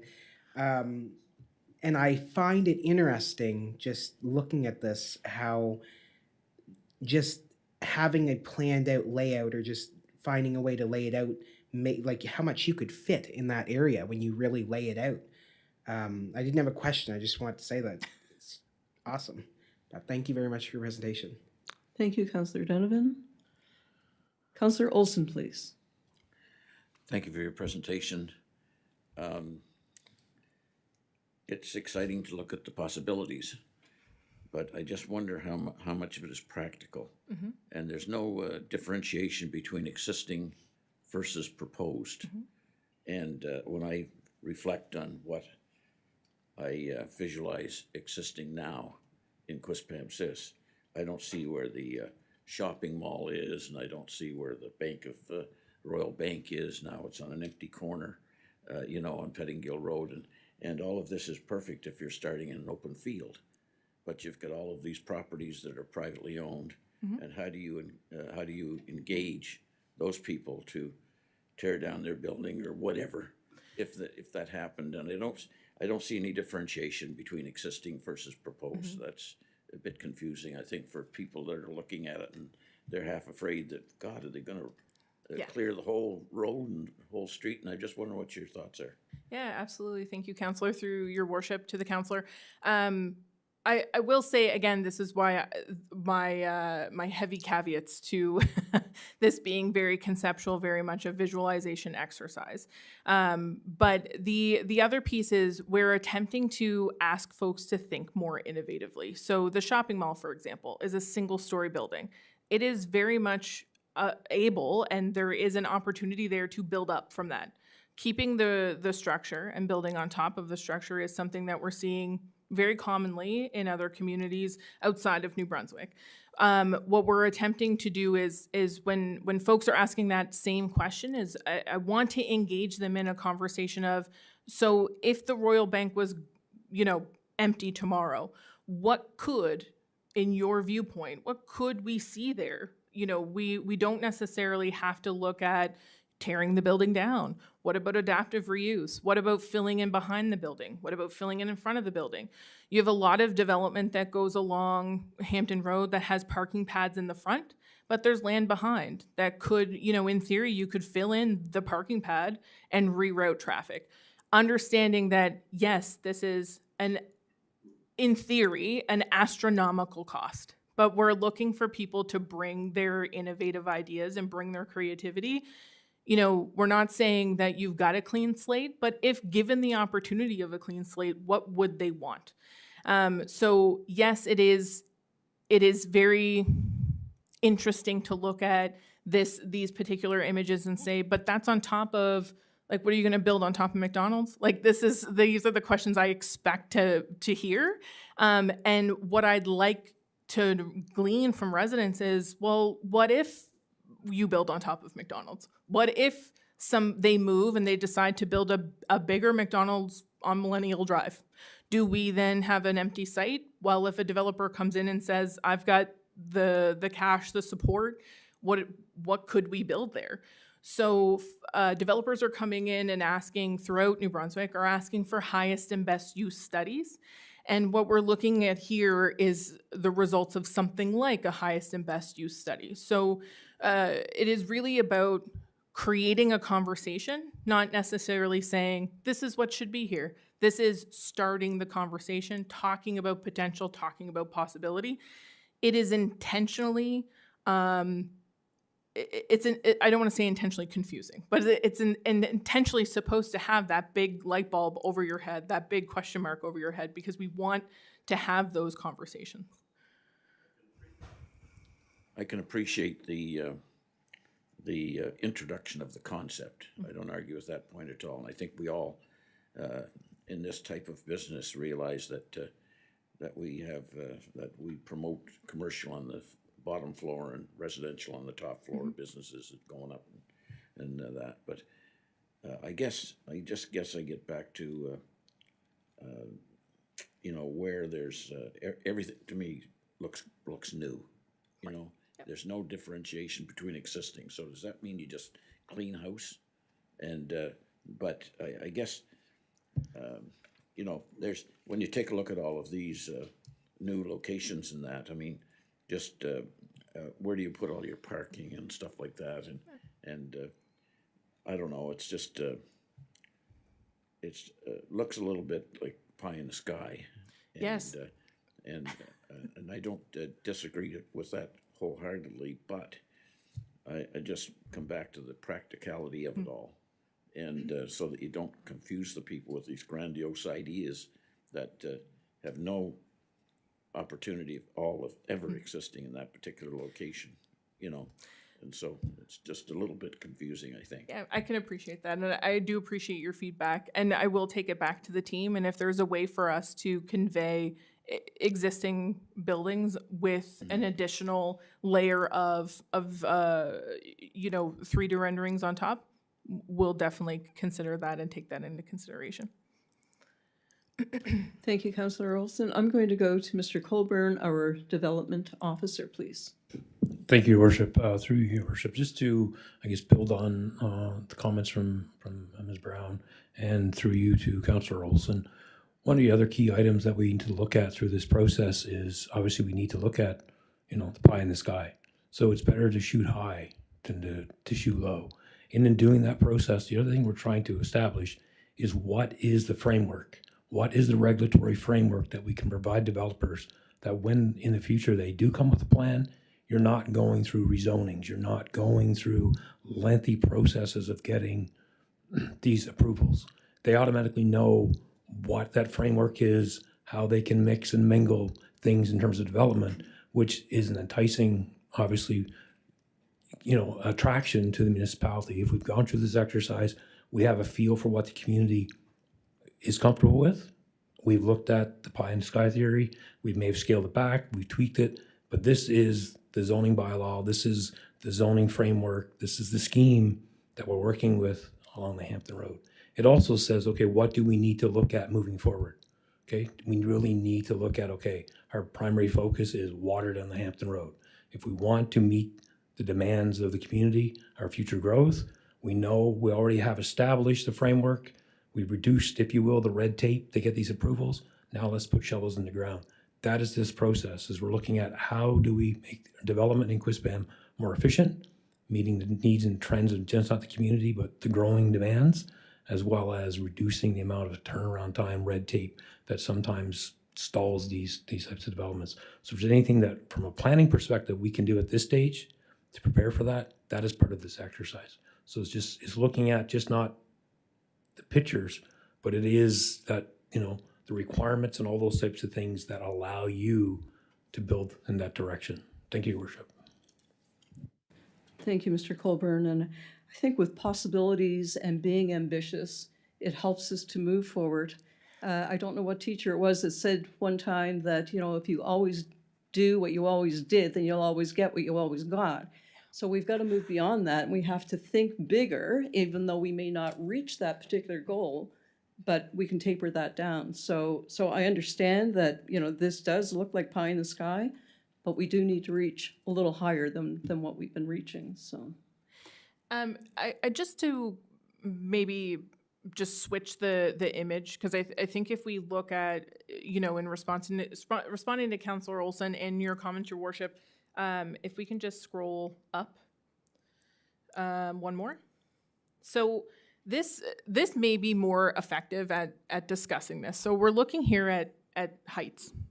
So you've got a very kind of single story development pattern along that section of Hampton Road. If you look at when you talk about kind of studying downtowns, there's a lot of talk about enclosure. And enclosure is created by different types of story heights. It's created by, different types of visual articulation. And so right now you've got kind of a single uniform articulation. And what we're saying through this image here is that you can create a downtown feel by simply allowing for more height. And we're advocating for variety instead of uniformity. And I think that is probably a more productive conversation when folks are looking at that 3D concept and having a bit of confusion or, questioning that kind of feasibility of something like that. I think we can shift that conversation to looking at something maybe a little less impactful, which would be something like story height. Thank you. Councillor Bigger, please. Thank you, Your Worship, and thank you, Ms. Brown. I seem to be at the receiving end of a lot of your great big idea presentations between here and the Regional Transportation Committee. But no, I take the points of balance that are being made here about, on the one hand, blue sky thinking as you preface this, but also Councillor Olson, advocating for practicality. And that's a great point that you make, I think, about the perhaps the Solomonic nature of it is that it's not so much about, okay, McDonald's is in Royal Bank, you're going to go have to find somewhere else to live because we're putting a giant tiger with 3 stories of apartments above it right there next week. But rather, we can build up from what we currently have as infrastructure existing in the business corridor. I just wanted to say there are many, many thoughts, and as you pointed out, this is a cursory run through of the very kind of the beginning stages of this, and it prompts loads of thoughts and questions for me. But so perhaps I'll just leave that to the side, and I wanted to point out the great engagement that you've got that's been deployed on our Town of Quispamsis website with the dates related to the various open houses. I certainly plan to be at one of them, if not more. I think it's going to be really, really valuable to engage the public that way. And then, of course, as well, the municipal plan and zoning bylaws survey that you have there, the interactive map, and then the housing needs assessment survey. I'm probably not eligible to win the $100 gift card by filling out the survey, but we'll talk about that maybe. But I was at an open house that our planning team had, an engineering and works department related to a street that's prone to rampant water problems. And it was just last week or the week before. And there was great expertise there. It was a very engaging, situation with lots of residents coming in and good questions, good answers, and a very nice demeanor all around. And someone spoke up at one point and said, I remember the days when it was, come on out to Quispamsis. We're 10 minutes outside the fog belt. You get a half acre and a split entry, 3-bedroom, 2-bath bungalow, and raise your kids. And yeah, and that's just, and when you look at the demographics that you're reporting on here, the numbers don't lie. We have on the one hand a town that's growing, outpacing the 10-year average in the province and the provincial average, but we have less and less children as part of that. I live in Valley Ranch up on Hampton Road, the apartment building up the road here, and there are loads of people who live in there that have divested of that family home over in Sherwood Park where they lived for 30 years, and they sold it and got COVID or post-COVID boost pricing on the market value is really high, and they've moved in there. And but there's a common room in there that's used. We've used it, my partner and I, for a couple of family gatherings, and it rotates around and people schedule it. There's a fitness center in that building. Underground parking, which is one of the solutions around parking, I think, in a central core like this. And so I just really think that this is a really vital thing that we're doing in terms of the engagement with the public. And I was thinking that, and as Mr. Colburn was speaking, I was thinking, I don't want the only time that the public, we get to talk about this stuff all the time, it seems. And I don't want the only time that the public engages with us or with these ideas is when they feel threatened, when there's a zoning bylaw proposed to put a commercial development, in their backyard that they don't want. And people are entitled to their emotions and the way they feel about it. I'm not criticizing that. But I want us to be able to cast a vision that's forward-thinking, And so I think that this pursues social license in a really valuable way. And I had written just a couple of other notes, but I guess there's that relationship happening between growth and what people's, so that people are, the town is growing. We see that, and we're very fortunate that way. And the median income, Councillor Luck and I were chatting that, it's above average. Quite a bit above, almost 30%, I think, above the provincial average. And so we're very fortunate in that regard. I've noticed the high number of commercial development permits that are happening. Well, we live in a time, notwithstanding the facts you point out about people driving, many people, still something like 83% of people working outside the valley or having to leave, Quispamsis, what have you. Many, many people are now able to be here all the time. And either they're working from home or they're retired but still living very active lives and what have you.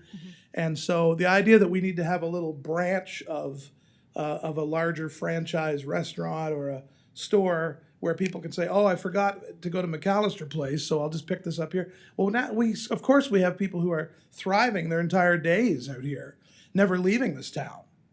And that's, of course, why we're so challenged on things like broadening our water infrastructure and even talking about transportation needs and whatever. So anyway, I just wanted to really point out the great job that I see done here, deploying all of these things on the Town of Quispamsis website. I would encourage anyone who hasn't seen that to go and see it and to make plans to come out and find out where things are going. And it's not up to us. This is a matter of the town speaking about what matters and where we're going.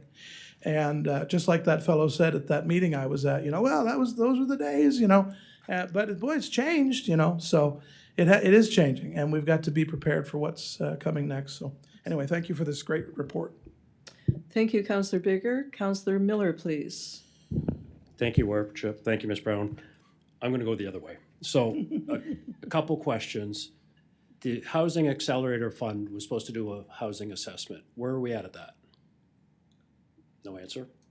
Does anybody know? Just 1 second, please. Yeah. Mr. Kennedy, Acting CAO. Thank you, Your Worship. Through you to Councillor Miller. We're still waiting to hear back from the Government of Canada on that. Your Worship sent a letter within the last week or so to Minister Fraser with copies to our MP, Mr. Moore, and the neighboring MP on the government side, Mr. Long. We haven't heard back from that letter yet, but we remain optimistic. But we do hear through the grapevine that despite the fact Sussex had put theirs forward through council last week, that there won't be any more public announcements, at least until March. That's the most recent we have on that file, Your Worship. Yeah. No, thank you. And I guess my question is, I know the zoning bylaw, but we don't need a housing assessment done. We've already had Envision St. John come to talk to us. You even agreed we're not going to find anything out different. We know we need more housing. I can go back. I've been here now for 12 years. We have approved many, many developments, apartments and everything else. They just haven't happened yet. So we don't build them. So we put water in down at the end of Milliken Drive. It's just starting to happen now. That was 10, 12 years ago.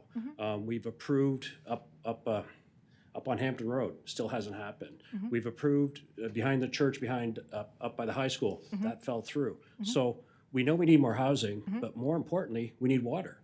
I've lived in Calgary before. We can put houses 36 feet apart, no problem, but you need water going down there. We don't have that. Like out in the Palmbrook Road, like this whole thing is too soon, too fast. We don't have the water. We know we need people. We know that we're only growing by X and we should be growing by more. But if they actually built and we had water, we would be growing by more. Like Ross said, Ross is putting up apartments. We do have an issue with children here. Simple issue is if you're new out of university and you want to buy a house, you're talking about $400K to move out here, pretty much, right? So our housing prices are significantly higher than St. John or Hampton, so you're going to get a bit of dispersal there. That's why you have the higher incomes here. So I don't really see the need for us to do a housing assessment need study when we already know we need more housing. So, and this whole thing is costing how much? Just question. This study costing, because I know the meeting I wasn't here, I know Deputy Mayor had asked to add the housing assessment. I wasn't here at that meeting. And I think there was a budget put there. So what is our total budget for this current study? This gets into studies that I think we're too soon, too fast. And I think the housing assessment shouldn't be part of this at all. I can talk, the bylaws were okay, but having a whole thing, do we need more housing? Everybody's gonna say yes. Should we have apartments? Yes. Can you make them that they're only $800? No, we don't build apartments. We'd love to have that. Any city I've been to, town or anywhere else, yes, you're right. I mean, I've lived in Calgary. That little community thing you showed up on Palmbrook Road, that's great, but that's probably 30 years away from us because we need water out there. We need everything else. We need all that infrastructure. We've been fighting. I've been here for 12 years. We haven't got water all the way down Hampton Road, and I think we might get it next year. So to get it out that way, sure, if we had water up where the golf course thing or the golf thing, you could probably, apartments would be aplenty. Water is our biggest issue, and then everything else will come. But, we got to get Mr. Northrop that owns that land. Is he going to sell it? Is he going to build it up? Like everywhere you go to Halifax, they're building the places underneath the stores above. So I don't know why we're spending money to do something we already know. That's my theme of the night. So that's, I will, if I could, Your Worship, there's things that I obviously cannot respond to in some of your comments because they're outside my purview of decision making. They're held by the town and council. I will, this discussion of a housing action plan, this housing assessment, I think there is some value. So there was a very preliminary study which you needed to check the box for your housing accelerator fund. That's done. That's very basic data. I think what we're looking at, and I think, I deal with communities that don't have water all over New Brunswick. It is a very critical issue throughout New Brunswick and is really a barrier to development. What I do know is that you have to create a framework for right now, but also for the future. So that you have, and there's increased access to infrastructure funding coming down the pipeline. If your planning documents do not anticipate that, you're not able to qualify for funding, quite simply. So if you're not planning for the development where your infrastructure ends and you're not planning for some sort of next step beyond that, it makes it more difficult when you're having those conversations with RDC, with FCM. The forward thinking benefits the community. I think, that's a very simplistic explanation in response to kind of what you're discussing. This is a very robust issue that has several avenues of decision making that have to come before we get to a very kind of clean, hey, we have water, let's just put up these buildings. But we need to think in a way that creates a development framework that's adaptive to your circumstances right now, but also allows for you to be innovative with your current circumstances. So right now, you're not allowing that gentle increase in density where services exist. So we need to incentivize more density where you can service it. We need to de-incentivize more detached dwellings going where your services are. These are simple changes that are not currently in your development framework. So when folks come through for a classic subdivision of 20 lots, 1 acre subdivision and 20 lots, but their service is right there, well, they're getting approved because your zoning bylaw and municipal planner are okay with it. What we're saying is we need to take advantage of where your services are, plan for immediately next to it where you're going to expand to naturally, and then we need to have an approach for everywhere else.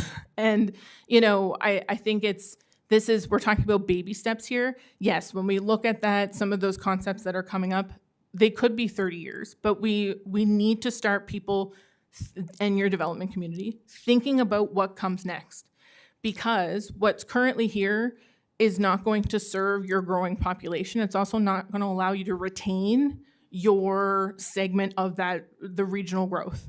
So we want people to age in place. We want people to move here out of school. We want young professionals to be looking at Quispamsis as an option, and they are. But it's the folks like when you retire and that house becomes too much of a burden for you, but you want to stay here.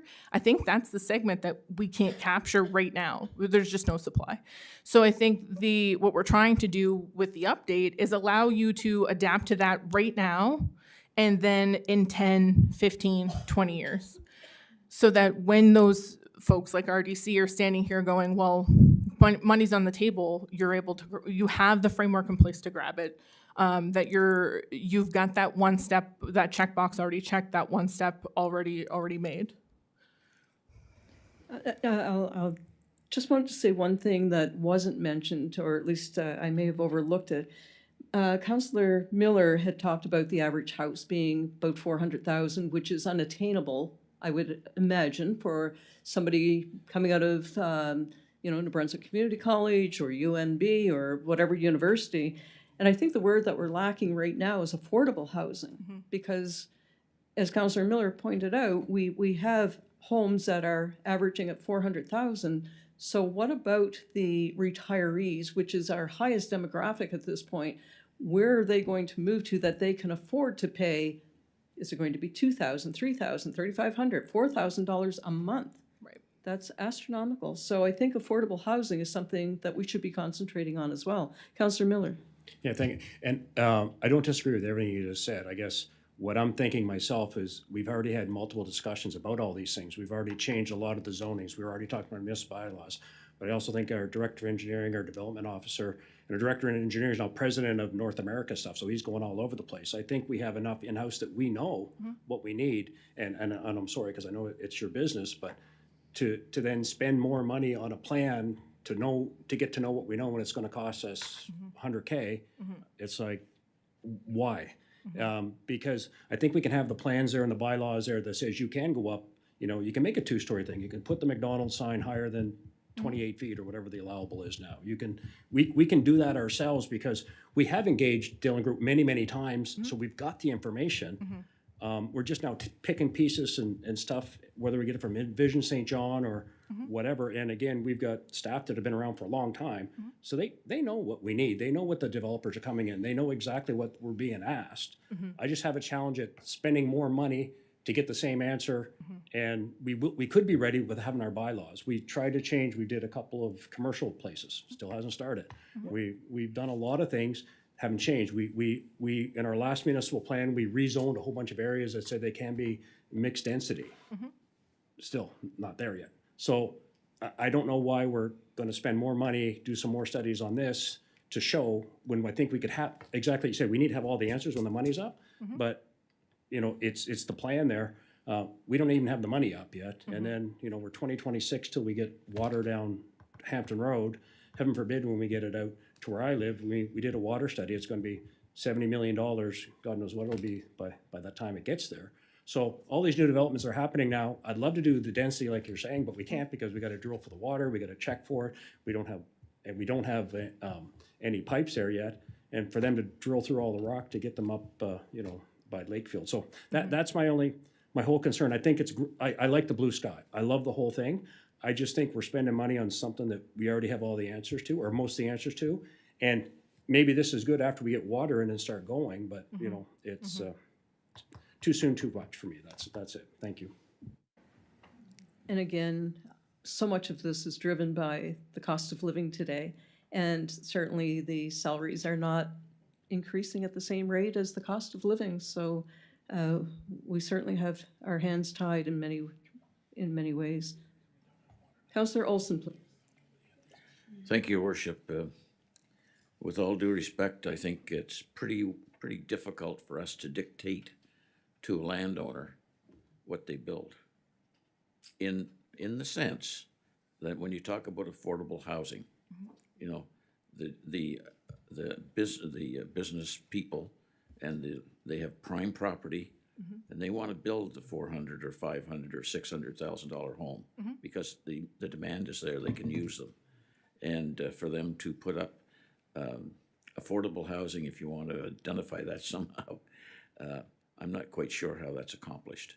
I mean, like Councillor Miller said, we created a subdivision, and it was a variety of development within that subdivision, and it changed hands about 4 times, ownership, and that's over a number of years. It must be 10 years. And council did all the work to prepare for that development, but then our hands were tied. We couldn't push, to get the development to take place, and for probably 35 years, we never built an apartment house in Quispamsis. Nobody wanted an apartment house. Now we've started in the last few years, and we're trying to get more built, and we're still having a hard time to get them across the line. So I'm not all doom and gloom, but I'm just trying to talk about that reality part of it all. That when you don't own the land, it's pretty hard to dictate. I mean, you've got your zonings for protection and all that stuff, but the owners want to maximize their return on the private property that they put their hard-earned money into to develop. So just to maybe paint a little bit of a picture through you, Your Worship, to the councillor, you can dictate what is built on people's property because it is a requirement of you as a council through the Local Governance Act and the Community Planning Act. So people can choose to maintain a vacant piece of property, certainly. And they can choose to provide an application that is not within the development framework, and then that comes to council for you to make a decision. So you do have some say here, but at the same time, there is no necessity to push. I think what we're trying to do is create an environment where people who have been sitting on a piece of property for 30 years, meaning they paid very little for that piece of property, they pay very little for it now. What we're attempting to do is entice them to do something with it because it is financially beneficial to them. So these large pieces of land that may have had concept over concept over concept over the last 10 years cycle through, we are operating in a very different environment, a very different development environment. You're also seeing new developers come through the door that are bringing different concepts, that are bringing bigger pockets. So the developers that have had seen big success in Quispamsis, they're not going anywhere. They'll continue to develop here. But what that's doing and what their success has done is brought new and fresh blood into the community. There are people who want to do different things here. So those concepts that have continuously failed to get off the ground for whatever reason, that's not the environment we're operating in anymore for development. Development is a completely new world in New Brunswick. We're seeing a lot of outside investment. We're seeing a lot of people very keen to invest in communities like Quispamsis because in relationship to other places, housing is affordable here. So there is some incentive for people to come into this community and call it their home because it feels accessible to them. Now, this creates a larger dichotomy around affordable housing because we need to provide whatever affordable housing means to the town of Quispamsis needs to be determined through this process. And affordability is going to be dictated by supply. So what we're trying to advocate for through this process is flexible regulations, opportunities to adapt, opportunities to incentivize new things and incentivize innovation. That doesn't mean whatever happened before goes away. It just gives people more options so that they're not coming to you to get that okay. This okay is being given by Mr. Colburn and his team when they walk through the door. There's less red tape. Things are getting built a little bit faster. What that means is that they're not having to invest such high amounts of money into concepts to bring to you to get your okay. They're able to bring a site plan, bring renderings to Dwight and his team and get that approval through the door. They're not going through a 6-month, 9-month process. So things like that mean that people will be more apt to come here to build their, row houses, to build their small apartment buildings. We're not looking at Quispamsis as a skyscraper town. We're not looking at Quispamsis as, a really intensely high density development area. Quispamsis has a very good niche market. And I think what we're trying to push for is that next step. What's that next step look like? And how do we respond to it in a way that is friendly to the development community, responsive to the community, and creates longevity in the housing market, thereby creating affordability in the housing market? It is a tall task. There is absolutely no way that we can get this 100% correct. There is absolutely no way that we can avoid what Councillor Miller has discussed, what you have discussed, but there is an opportunity here for us to make things better for the community and better for the next generation of folks that are trying to call Quispamsis home, while also allowing people to stay here. So that, when we look at the demographics, we know that people are aging out of Quispamsis. There's no place for them to go. We don't want to see that happen. People want to stay here. We also want to entice families to that 13% decrease. We'd love to see that come right back up. So how do we do that? We've got to get more applications through the door, and that means more progressive and regulations and some deregulation as well. So we need to look at the full spectrum. And I think there is no, easy answer. I think this is by no means a clear path towards, we're gonna make X, Y, and Z changes, and then all of a sudden you've got all these developments coming through the door. What we're asking for is a set and a framework of documents that create better quality applications that are more responsive to your community. I think Thank you, Your Worship. I think that we've got a staff that is very open-minded to what council's thoughts are. And we look to them for some guidance. But, you know, there's, I don't know of anybody that's sitting on their retirement fund with 25 acres in Quispamsis that aren't looking for the maximum amount of money out of their land that they inherited from their grandparents 25 or 30 years ago. They want the going rate. And that price has been going up with everything else. Yep. And I think we've seen, talked about development that has been approved for a long time that just hasn't been followed through by the owners of the properties. And that's disappointing. Absolutely. But anyway, I'm hoping for the best. You know, that's all I can say. Yes. Thank you. Thank you, Councillor Olson. Councillor Donovan. Thank you. And with respect, I think you're right. I think it's less about dictating to somebody that, you know, this area is going to be affordable or so on. More about how can we incentivize developers to come in and actually want to develop affordable housing. You know, affordable housing is such a big need, and it's a personal, you know, campaign promise of mine when I ran was affordable housing. You know, when I look at some of the things that the government has released over the years, one of which was in July. I remember very vividly, I was having a nice walk, and I remember getting a notification that the government in New Brunswick was now going to introduce legislation or regulation that would allow municipalities like ours the ability to have inclusionary zoning abilities.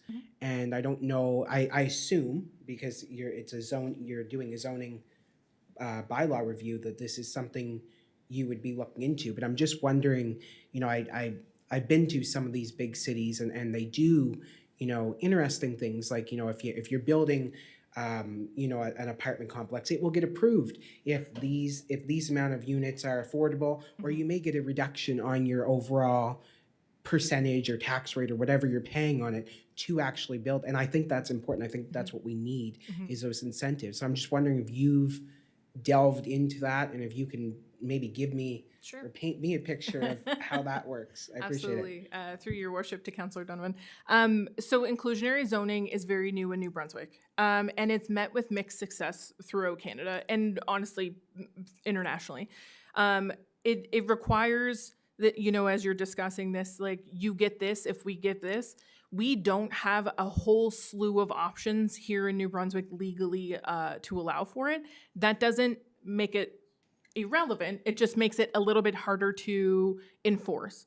There's mixed success around bonus zoning, for example, where, and also considerations for using things like, so inclusionary zoning, perhaps instead of using inclusionary zoning, we use something like lands for public purpose policy to get the same type of things, you know, that respond to what the community wants. So inclusionary zoning is going to be it's something we will continue to look at and have been discussing with staff. We're also discussing just an incentive package with staff. But the challenge in New Brunswick is that limitation of what we can do on the give back side. So the market and non-market housing, St. John, for example, has an affordable housing grant policy where, you know, you get so many dollars per top up per affordable housing door. The challenge that we have in New Brunswick right now is, and is mentioned around the table this evening, is, you know, what is affordable? Does that just mean subsidized? Well, it can't. It can't just mean subsidized. It needs to mean, you know, much broader than that. So accessible housing for your community. So the sweet spot, I think, for Quispamsis that we'll be looking at through this process is how to create some policy statements so that, and an action plan, so that you're able to incrementally get towards the results that inclusionary zoning would get you, regardless of whether or not you're saying, we have an inclusionary zoning bylaw. So even if that term is not used, we still want the results. So we still want the option to say, you know, we're going to decrease your parking requirement if you give us so many housing units. We'll also look at things like eliminating minimum ground floor size so that, you know, if people want to do studio units, there's no barrier to a studio unit. There's no barrier to being more innovative for how you develop your units. There's a lot of opportunity here. There's a lot of potential access to funds to be really creative in how the town approaches this.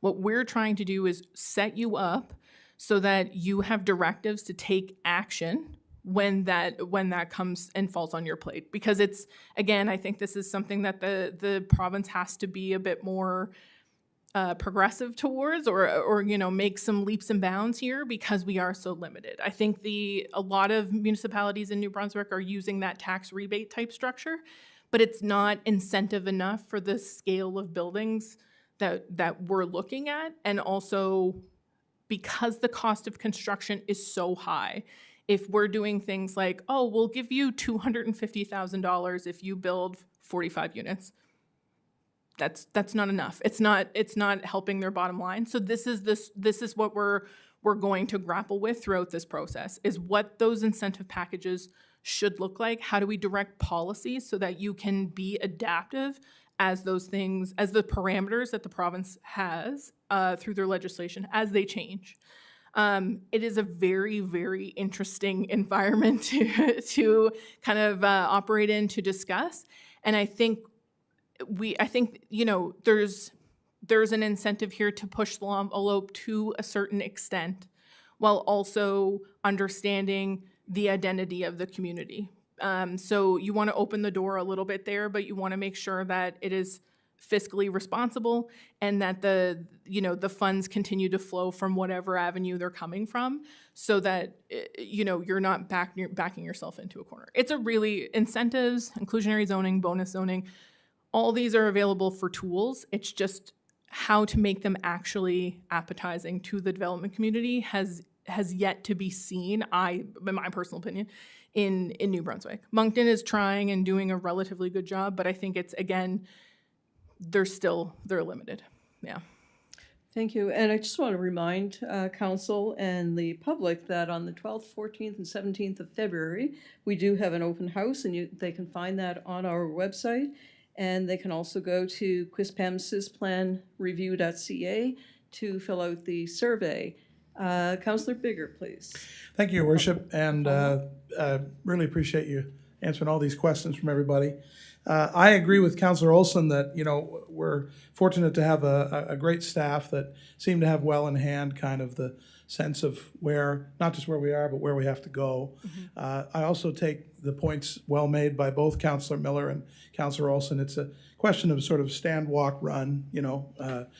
All of that being said, I look at the concept of incentivizing developers. We've heard this repeatedly from Envision has been in and talked to us about the need to incentivize developers right off the get-go to even come in, streamlining our zoning and bylaw process related to that, as has been discussed broadly here. I was just looking when I was preparing for the meeting and going through my document package. I had noticed under the reports section the building report, and I see here that multi-residential buildings as a percentage, the year to date in 2023 percentage of 10-year average is you know, 660%, and up 435%. That's a distinction between units, right? Buildings and units.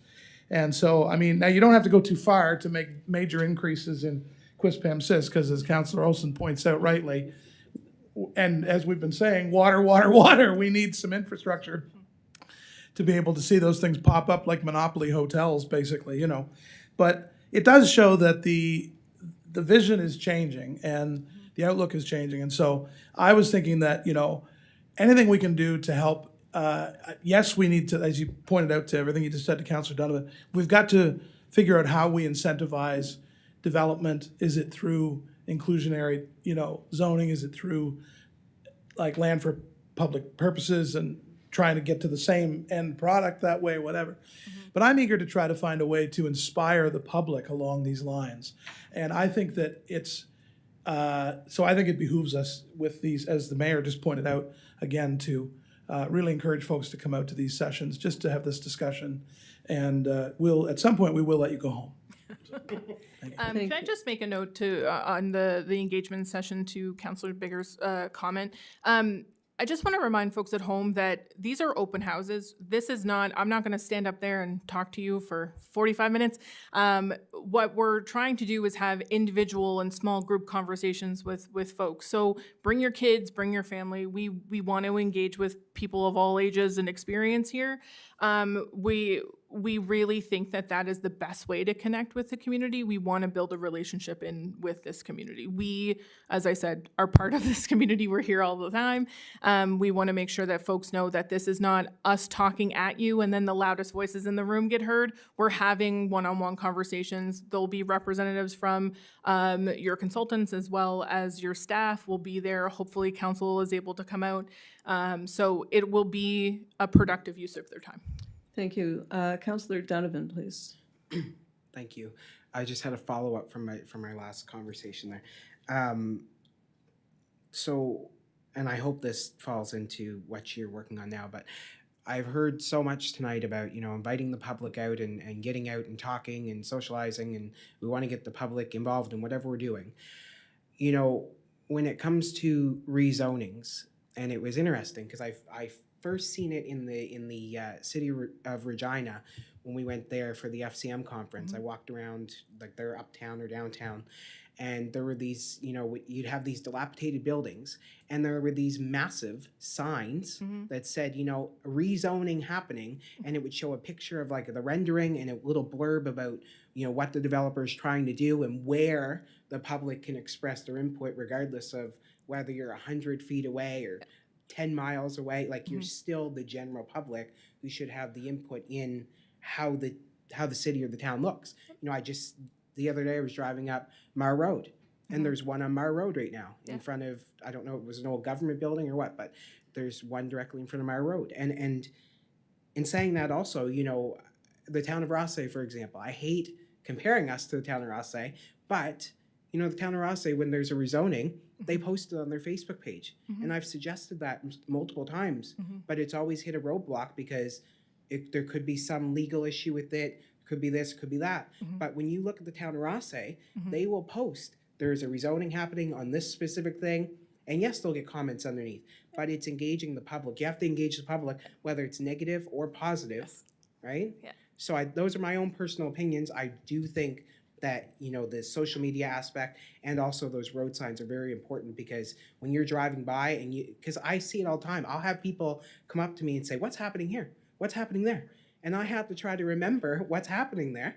So at least if you have like a sign that says, what's happening, then at least you can get people more engaged. But that's just my opinion. Thank you. Thank you, Councillor Donovan. Going now to Councillor Luck, please. Thank you, Your Worship. I just have a very quick question about, I think it's wonderful that, again, we're looking ahead. By any chance, one of the themes that came out in our discussions is water is limiting us. Will the plan be looking at potential, because I know there's been a few developers that have done some unique things with multi-residential units and wells, and I know the province kind of dictates a lot of that stuff, but are we going to be potentially looking at some of our bylaws to try and capitalize on it as much as we can, knowing that if there's no water, what can we allow that's feasible? So through your worship to the councillor, there is, so your municipal plan doesn't speak specifically to necessarily the fine points of what you're discussing. It can and likely will talk about updating your other bylaws to speak to this. So in terms of you bring up a great point around like the province dictating some of this, and their rules have recently changed. So there are additional requirements or additional goalposts, I should say, for larger scale developments.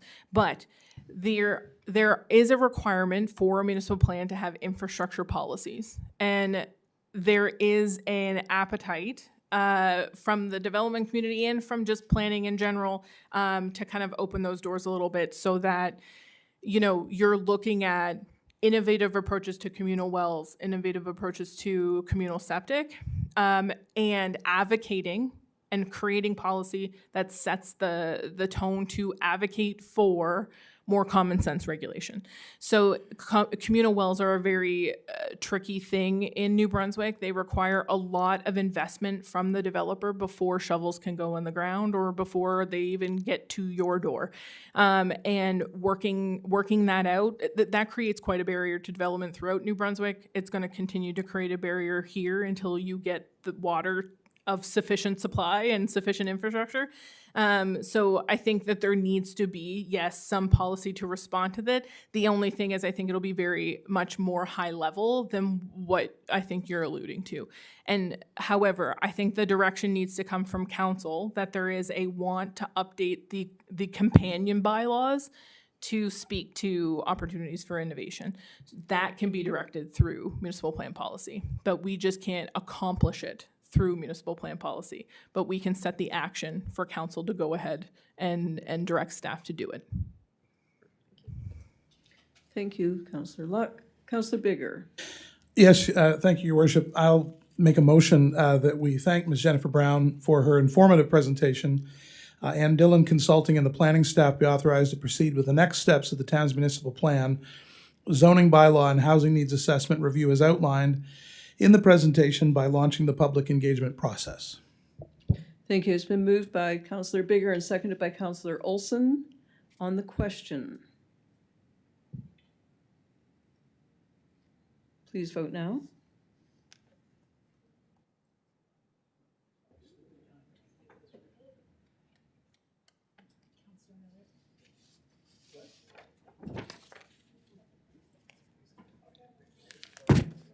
Motion carried 5-1 with a nay vote from Councillor Miller. Thank you so much for your time this evening and all of your work, and we look forward to seeing you on the 12th.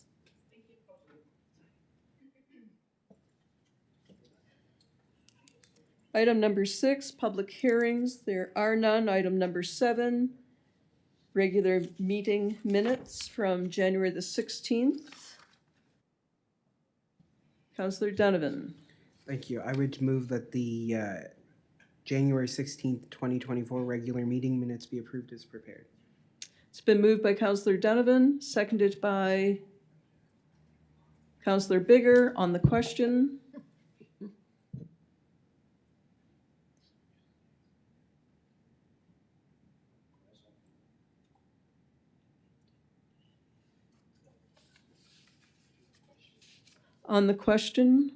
Councillor Donovan? Just as maybe I missed it, do we have to approve the special meeting minutes as well? Because I thought I seen that somewhere, but I don't anymore. They'll go on committee of the whole. Those are a committee of the whole. Okay, we don't have to approve, okay. They're not, they're just included in your package. Yeah, that's fine. Okay, thank you. Thank you. Please vote now.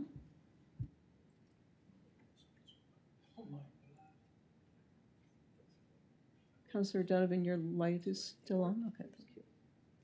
Councillor Bigger. I voted in favor. Motion carried 6-0. Item number 8, unfinished business. This evening we have Shane McDonald, President 697800 NB Corps, and Queen Construction 160 Pettingill Road, request to amend Section 59 CPA Development Agreement. There is no need for Mr. McDonald to come to the podium unless there are questions on that. Councillor Olson.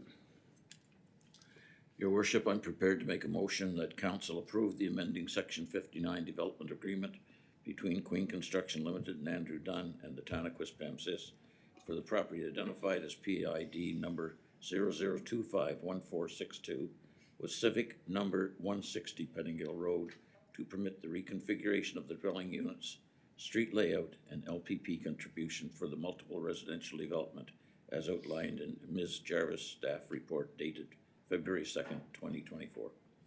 Thank you. It's been moved by Councillor Olson, seconded by Councillor Donovan. On the question, Councillor Bigger. Thank you, Your Worship. I see we lost our planning officer. I was going to pose a question about the the statements of public interest in relation to the change of this, but I'm not really sure how to proceed at that point. I presume he's just stepped out for a moment, but I'll pose this now, and if, well, We'll bring him back there, if you don't mind. nice try. He was heading to Dairy Queen, but nice try.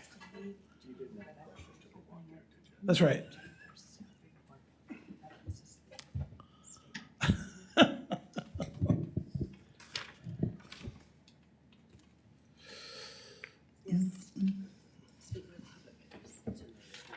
Oh, there it is there. And they're also, she's included information on that in her memo. Councillor Bigger, there is a paragraph on statement of public interest. Yes, that's actually where my questions Okay. emanate from. All Yeah. right, thank you. Nice try there, Mr. Coburn, our development officer, we have a question for you from Councillor Bigger. I just wanted to thank you very much, Your Worship, and thank you for coming back, Mr. Colburn. I just was taking note of the section of the staff report here related to statements of public interest and with regard to settlement patterns.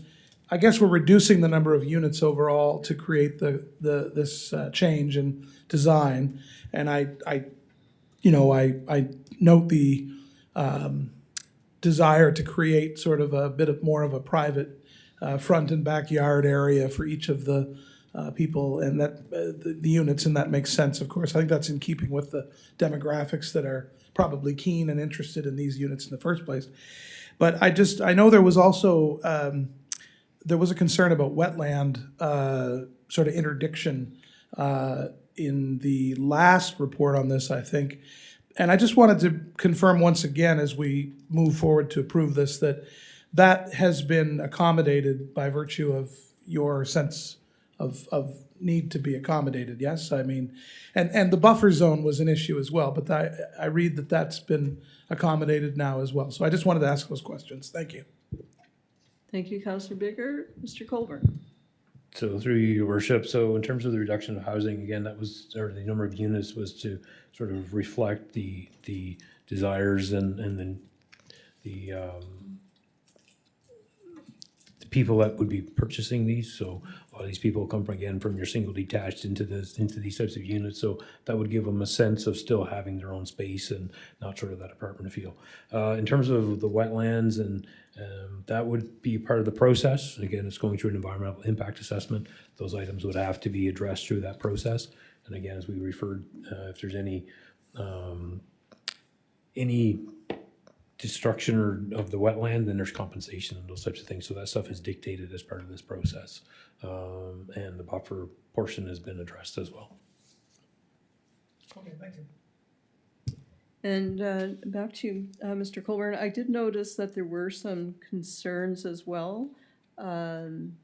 Just looking here in the report. And I think part of that was the buffer zone. And I'm just thinking with the deer population that we have, our buffers are shrinking because the deer tend to like our shrubs and that sort of thing. So I'm just wondering if there would be an alternate to shrubbery if the case came up that fencing perhaps something more permanent than cedar or shrubs that might get eaten away. Mr. Coburn?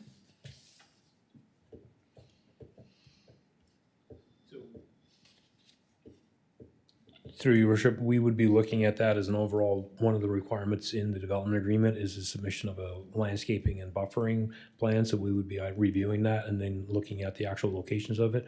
And we're working with the developer to provide something that's sustainable and works with the general location. Thank you. It's been moved by Councillor Olson, seconded by Councillor Donovan on the question. Please vote.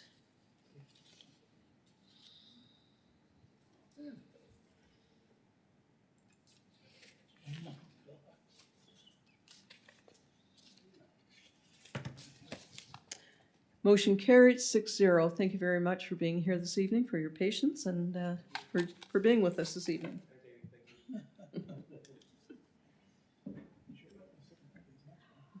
Item 9, correspondence. There is none. Item 10, bylaws. Item 10A, proposed bylaw number 064, bylaw of the town of Quispamsis regulating the proceedings of council.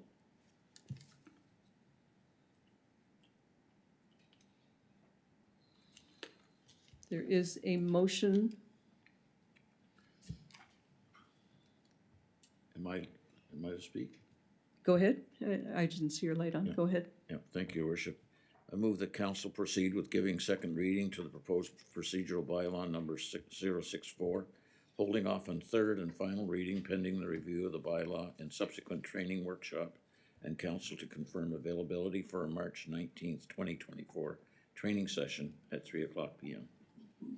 It's been moved by Councillor Olson, seconded by Councillor Thompson. On the question? On the question. Councillor Miller, please. Thank you, Your Worship. The only thing I'm questioning on this is the need for a parliamentary meeting for $2,200. Most people here have already gone to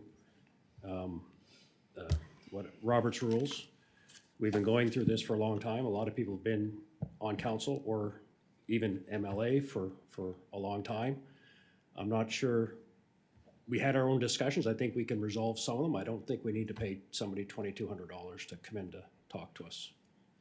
On that note, it was the former MLA, our deputy mayor, who requested this. And I concur with her that it never hurts to be reminded of the certainly proper procedure within the council chamber. So Councillor Bigger, please. Thank you, Your Worship. So as I read the details of the motion, it states that pending the review of the bylaw, and I just, in terms of the review of the bylaw, the clerk has included here, a draft with a number of changes. And I was waiting to discuss this at a later time, but when I saw it in here, I thought that perhaps it would be appropriate now, since we've had such a short meeting tonight. Point 7 under the draft bylaw is in regard to the first meeting after an election is completed, and under section 7A.3, there's a reference to the process for determining who the deputy mayor of the town is. And that person is then, decided upon. We, of course, have a tradition here of saying that the person with who receives the highest number of votes for council is deemed to be the, nominee for deputy mayor. And then barring any reason that person could not maybe take that role, we just sort of ratify that with a vote of council, and away we go. We're not obligated to do it that way. The province doesn't mandate that. They used to, but they don't anymore. And I just wanted to perhaps have a discussion. There's nothing new under the sun, as the Bible says. I'm probably not the first person. This is probably not the very first time this has ever been discussed. But it's the first time since I've been on council that it's been discussed, and I'm sorry that our deputy mayor, who is excellent, is not here this evening. But I am just curious about that being the best process for us to make this determination. And I want to just be very, very clear. This has absolutely nothing to do with any personality or any person specifically. I'm speaking entirely objectively about the nature of how our council conducts itself. I see benefit in the idea of a rotating deputy mayor position. It's not unusual. It happens in other municipalities, or even in New Brunswick. It happens in other municipalities. And I think that the upside, from my perspective, for something like that, if this is not the right time to consider this, then I'm perfectly glad to, hold off and we can discuss it at a later time. But insofar as it's highlighted in the draft of the updated bylaw, That's what makes me bring it up now. But I see an upside insofar as there is great value amongst our council in sharing knowledge and responsibilities.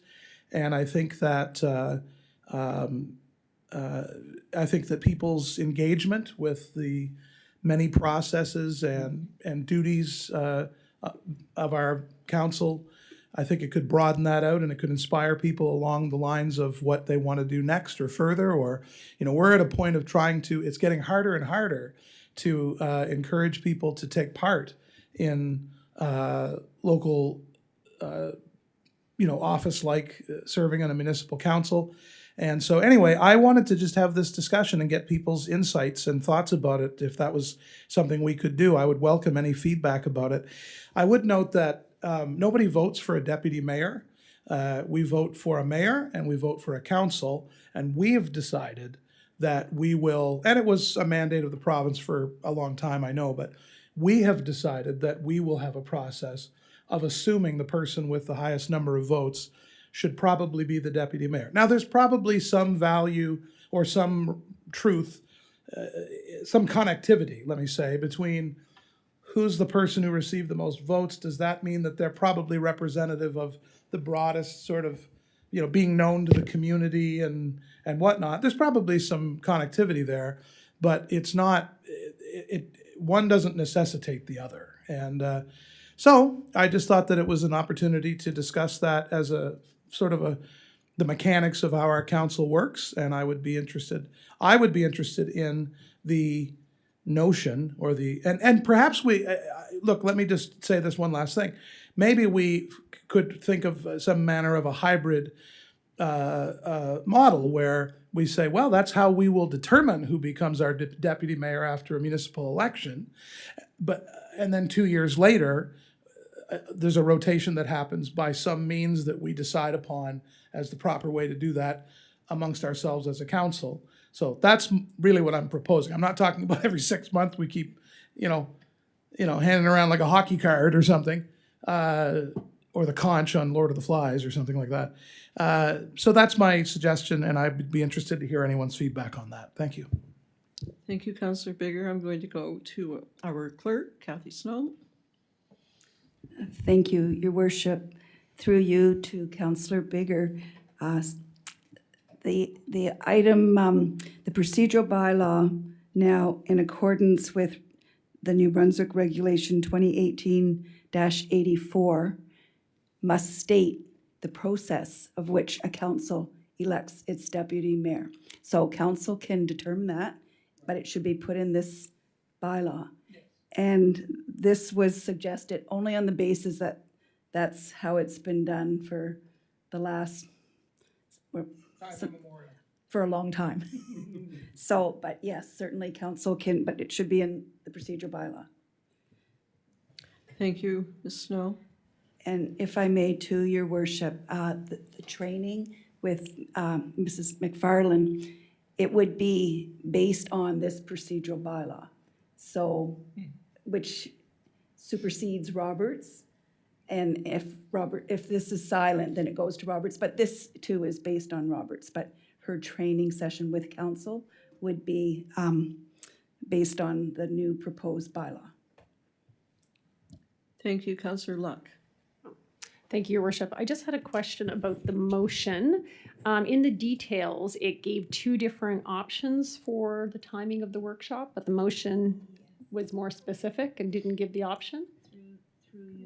Again, Your Worship, I had a brief meeting with Ms. McFarland today, and she's not available on April the 16th. Okay. That's the reason why it's, so I would like to know if council members are not available on the March 19th date, now would be a good time to let us know, and then we could maybe look at another date.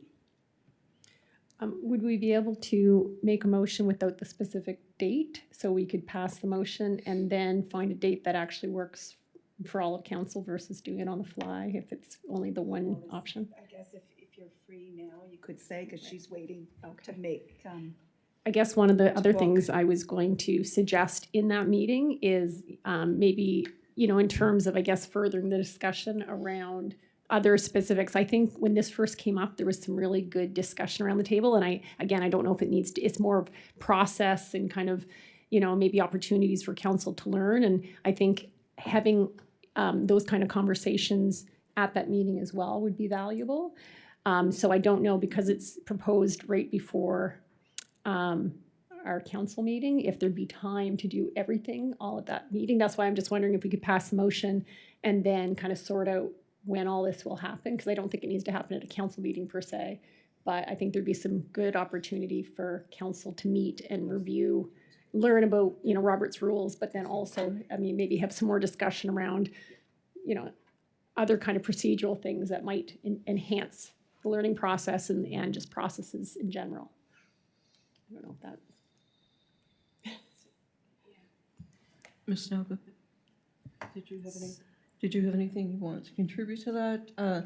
I think the idea, Councillor Locke, was to have a 2-hour session. It was going to be a time-limited session, if I'm not mistaken. So if we begin council at 6 o'clock for regular, we would probably start at 4 o'clock, 3:30, 4 o'clock, something like that. Right. So there would be a time limit. It would not be an open field for time-wise. Right. Well, I guess that was my question, just in terms of like building off what Councillor Bigger had said. And then also just thinking about the conversation that kind of started all of this. I think it might be good to have, the training, but then also have some time for reflection and discussion as a counselor, as a council. So I just don't know if we can accomplish all that in, starting at 3 and then having potentially committee the whole at 4:30 or 4:45. Yes, we'd have to, committee of the whole may have to, it would be later. So if we had a 2-hour, we'd be finished by 5, right? And if there was a large committee, then it would have to probably go after open. Unless you want to look at a different date that's not on a council, I just thought it would be more convenient for most members to have it on the same day that they'll be here for council, but we can certainly, and also if it was the group session versus we could do it via Zoom, but it might be more engaging if everybody was in the same room. And again, it's the amount of money that's been allocated is for a specific period of time. It's not an extended period of time. Right. For 2 hours Right. exactly. Yeah, no, and I guess the other part of reflection and discussion doesn't need this particular person. I was thinking in terms of learning from her, but then also having an opportunity as council to absorb what the training was, to reflect on it and to discuss as a council, just to kind of build synergies and understanding moving forward. So I guess in terms of just like adult learning principles, instead of just having a two hour, here it is, okay, sign off, everyone's got the training and move on. I just thought it might be an opportunity to have kind of maybe a 2-part meeting where, we continue the discussion and the process to just make sure that we get the bylaw correct moving forward. I guess a solution to that would be to come at 3 o'clock, work until, or 2 o'clock rather, have this until 4, and then have an hour of discussion following that. But it would mean that, council would have to make sure that they booked off that afternoon, because what happens, and what has happened, is that when we've had these in the past, I think we had it with Ellie Mina back a couple of years ago, and not everyone showed up for those 2 afternoons. So we have to make sure that all councillors are receiving the same message.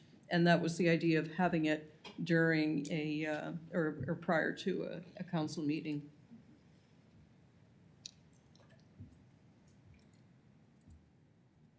Councillor Luck, Councillor Donovan, please. I'd take Councillor Luck. That would be a good last name.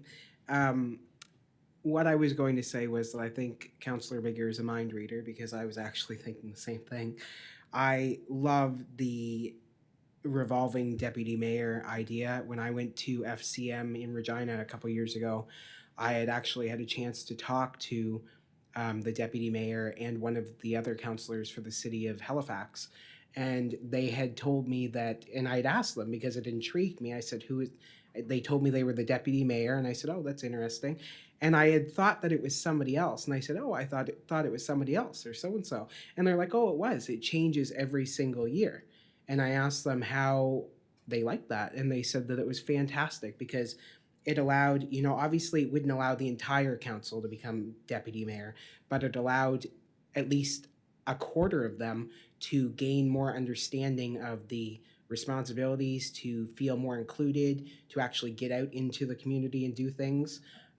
Which, I mean, there's nothing stopping us from doing that as councillors, but I do genuinely like the idea of a rotating councillor or a rotating deputy mayor, and I would vote on that right now if I could. But I do think it's something that we should have further discussion on. As Councillor Luck mentioned, we're going to have 2 hours for this. Forgive me, I don't remember her last name, but this lady, she's going to present to us for 2 hours on the procedural side of things, and then we're going straight into another meeting, so we don't have any time to have a discussion about any of the, maybe that's what right now is for, I don't know, but I think it might be interesting to have a discussion after we listen to her talk, so that way maybe it's more beneficial, but anyway, that's just my personal, I really agree with the rotating deputy mayor position. Thanks. Thank you, Councillor Donovan. Ms. Snow, please. Yes, Your Worship, just listening to the discussion, perhaps we could have the training and then council could have a session separate from that, whether it would have to be in an open session of council and they could review again the bylaw and make suggestions for changes. Third and final reading does not have to happen that evening, but perhaps after the training, you'll have some ideas and then we can make some changes and present them at a following meeting. Thank you, Ms. Snow. It's been moved by Councillor Olson and seconded by Councillor Thompson on the question. I do not see any lights on. Please vote now.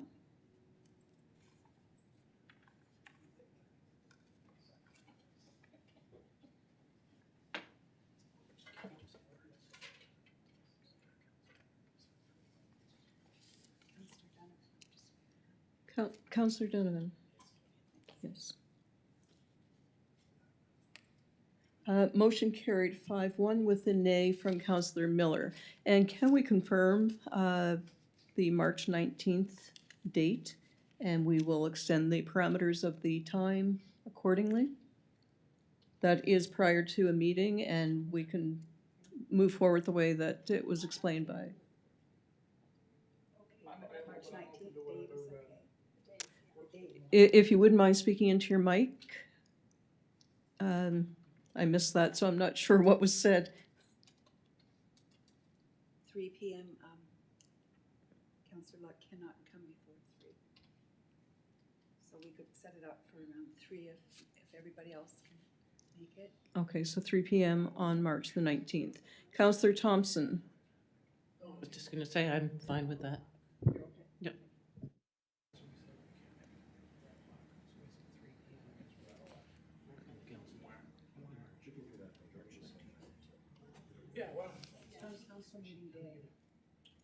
Item 11, new business. Councillor Miller. Yes, I'd like to move council award tender number 2024 TQ01-1 for the supply of one new 2024 6x4 cab and chassis truck to the sole bidder, Universal Truck and Trailer, for the bid price of $206,400 plus HST plates and tire levy.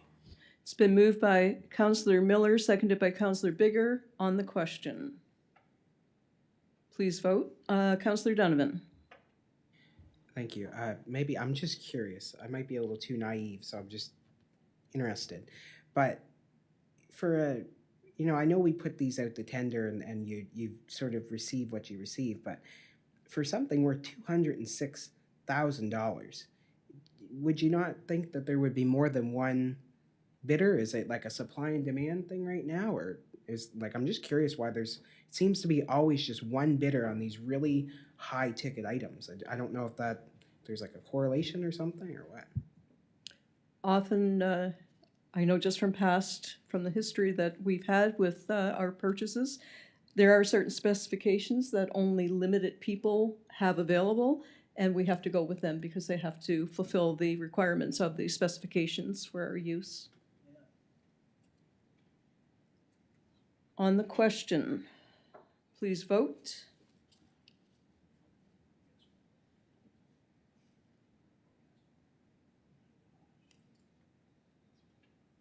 Motion carried 6-0. Item 11B, RFP 2023 TQ 02-4, Part B, Engineering Services Street Infrastructure, Design and Tender, Millennium Drive and Quispamsis Road. Councillor Olson. It is recommended that Englobe Corp. Be instructed to proceed to Part B of RFP 2023 TQ 02-4, Engineering Services Street Infrastructure Design and Tender, Millennium Drive and Quispamsis Road for the upset fee of $20,987.50, includes HST, and the town staff be directed to meet with the consultant to continue working on the project. The project will require council approval prior to proceeding to Part C. It's been moved by Councillor Olson and seconded by Councillor Bigger. On the question, Councillor Luck.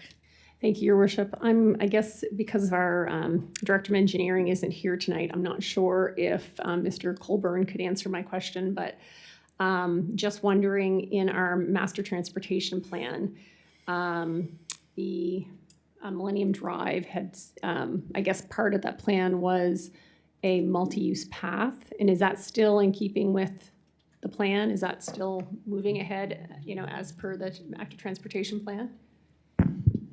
Through your worship, so the elements that were identified in the transportation master plan for those particular streetscapes would be brought into this design work. Yes. Yep. Okay, Councillor Luck, no follow-up. On the question, it's been moved by Councillor Olson, seconded by Councillor Bigger. Please vote now.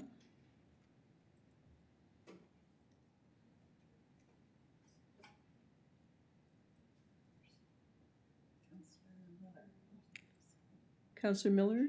Okay. Motion carried 6-0. Item 11C, application for borrowing, general fund and utility fund. Staff report from Assistant Town Treasurer. Councillor Bigger.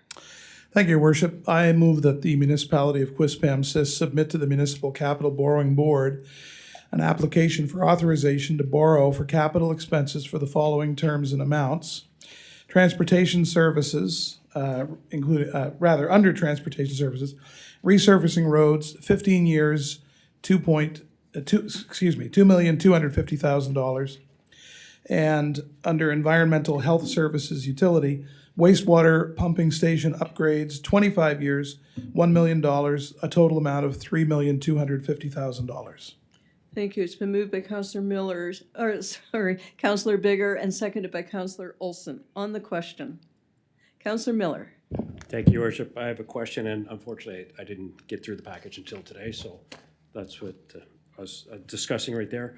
I'm just a little confused with when we did our original budget, when we did finish from the 24th of October, we had a discussion where we were going to take $2 million out of $2 million and $5,000 out of reserve, $2.5 million for borrowing. We had a motion that we would make it $2,250 each, and that was approved from the motions, and that brought our tax rate to 125, whatever. And then the next meeting, I wasn't here, but we decided to move to 1,277 and put the rest in reserve, which is fine. And then when I checked the website for the budget that's on there now, it shows that we're still borrowing $2.25 million, but on the website for our final budget, it shows coming from capital reserve is $1.855 million versus the original 2.2. So my question is a few things. So why did that reduce? Because we had a motion to put it that way. But secondly, and again, I wasn't here for the one we put more into the reserve, and I know there was a lot of talk about the reserve. But if we've taken another $640,000, put it in reserve, I still have a hard time borrowing $2.25 million when we put even more in reserve. I thought we should borrow less. But I guess the first question is the discrepancy between the motion and what I see in the final budget that was posted on the website a couple weeks ago. So that's what my question is. And Ms. Young, are you able to take that question, please? I'll try. So I didn't have a chance to look at it completely beforehand. The financing piece of that was done before Krista left. It looks like the 400,000 change is taking more financing from the CCBF and less from the capital reserve. The thing with getting an OIC for 2250 doesn't mean we have to use it all if we don't spend it. We would just cancel part of it. So having that money available to borrow to cover the cost of our projects,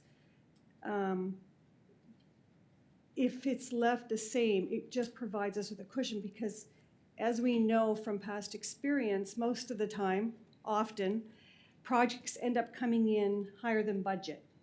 So if we were to reduce that borrowing, that just puts us in the line of fire for trying to finance it if that were to happen. And if it doesn't happen and we don't spend it all, well, that's great. We don't have to borrow it all. But we've got that OIC available if we do need it. Thank you, Ms. Young. Councillor Miller, please. Oh, and I thank you for the explanation. I know that there's been a change in different things. I guess I had a hard time borrowing 2.25 million to start with, especially if we got money in the bank. And if we would keep the 2.25 that we said we were here, that extra 640 would still go to there. And then, so instead of borrowing 2.25, if you just split it in half again, you'd be down to less than 2 million. So I understand that we won't borrow it, but if you borrow it, you may not use it all. But if we didn't allocate didn't allocate what the motion was back on October 24th. So yes, CCGD, so they must have gave us more money than we thought, because we didn't know what we were getting. We don't know what we're getting at this point either, and it could be less. They haven't decided yet. They've come up with 3 possible scenarios of how they're gonna split the funds. They haven't given us a number yet. Under at least one of those scenarios, it's less than what we got in the previous year. So we could have an issue of having to massage some money because we don't know for sure what we're gonna get in CCBF. We've put it in the budget, but that was hopeful, I guess, that we're gonna get the same amount of money, but depending on what scenario they choose, it may not be. Okay, no, I appreciate that, but I'm gonna make another motion after this to find out why the hell we don't know, because it's ridiculous for the province to do that. Anyways, thank you very much, but I'll be voting no. Thanks. Thank you, Councillor Miller. Thank you, Ms. Young. Councillor Luck, please. Thank you, Worship. I'm just wondering if there'd be any value, or is there a possibility of tabling it until some of those questions are answered? Just because we don't want to pass a motion with the numbers that don't match the budget that's posted or the motions that were passed during budget. I just don't know if there'd be any value to wait, or if there's any urgency to get this passed. Could we table it till the next meeting? Thank you, Councillor Luck. Ms. Young. If we want to get to the next meeting with the OIC, the deadline for their March meeting is tomorrow. If we don't get it to the borrowing board, we cannot accept any of our tenders for our street capital because that's what we're borrowing for. So we could put out tenders for street capital, but we cannot begin any work. We cannot accept any tenders until that OIC is in place. And tomorrow's the deadline for the March meeting.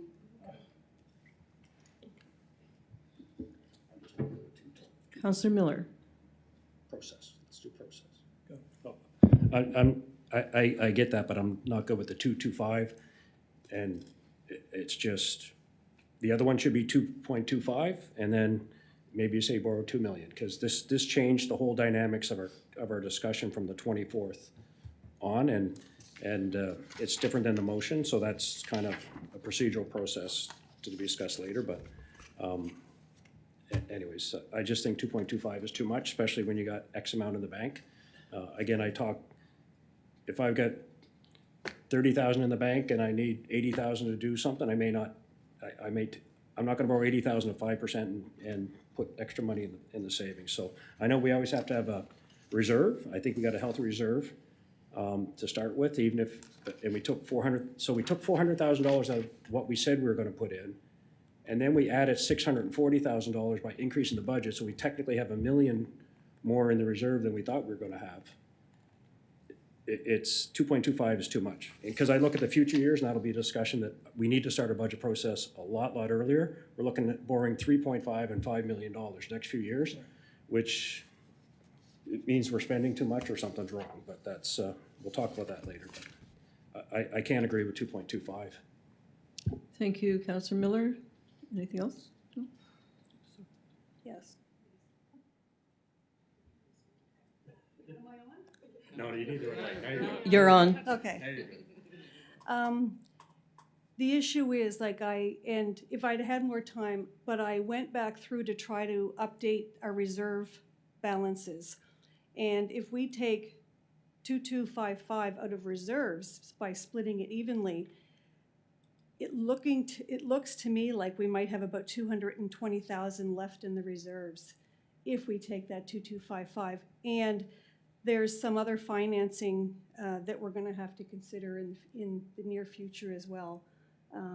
So to decrease the, and again, if we have the money in reserves, we can take it from reserves.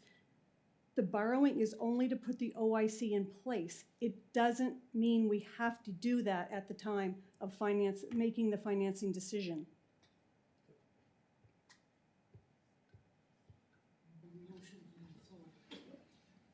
Mr. Treasurer, Councillor Miller. I was gonna say, so for expediency that we actually have the money, I'll be okay for voting for the process to borrow.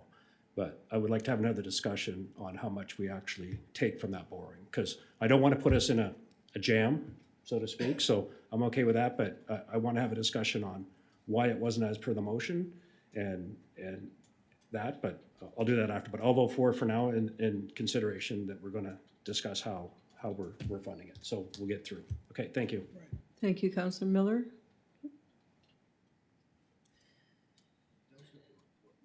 It's been moved. Mr. Kennedy, please. Thank you, Your Worship. And just to further the Assistant Treasurer's point about the unknowns surrounding the CCBF funding for 2024, there are 3 scenarios that the province is contemplating at this point in time. In 2023, our allotment, I'll round it off, was 1.37 million. 2 of the 3 scenarios see us getting less money than that. The first one is 1.172, so about 200,000 less. The second one is 1.33, so about just under 40,000 less. And the one that we're obviously pushing for sees us with an increase to 1.457, so about $80,000 to the good.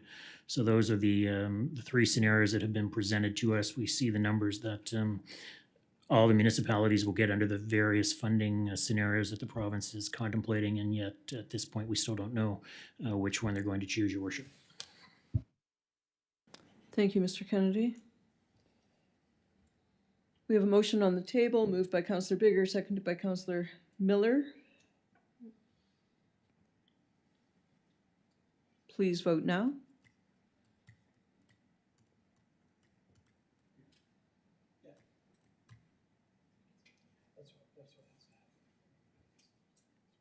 Motion carried 6-0. Thank you. Councillor Miller, please.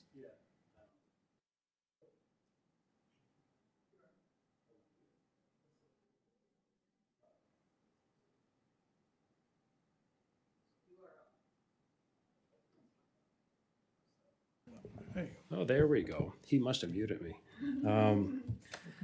I'd like to make a motion that we send a letter to the province regarding the unacceptable, and I'm going to use unacceptable. We're supposed to have our budgets done by a certain date, and they can't tell us what our funding is. I've seen it announced everywhere else, so it's unacceptable that we don't know our funding yet, and we're February the 5th or 6th or whatever day we're at now. That there's got to be a letter there, and there's got to be some task. You can't say, oh, you got 3 different scenarios. That's BS, and you guys can fill in the words, and I'm okay with saying that even to our MLA, is we need to have that information well before our budget process, especially if we're talking about large amounts of money. What are we going to have? We don't know. That's that's unacceptable. We have to have our budgets in by November, the whatever date, then give us the answer by now. This is absolutely asinine. So anyways, hello. But I'd like to make a motion that we send a letter expressing our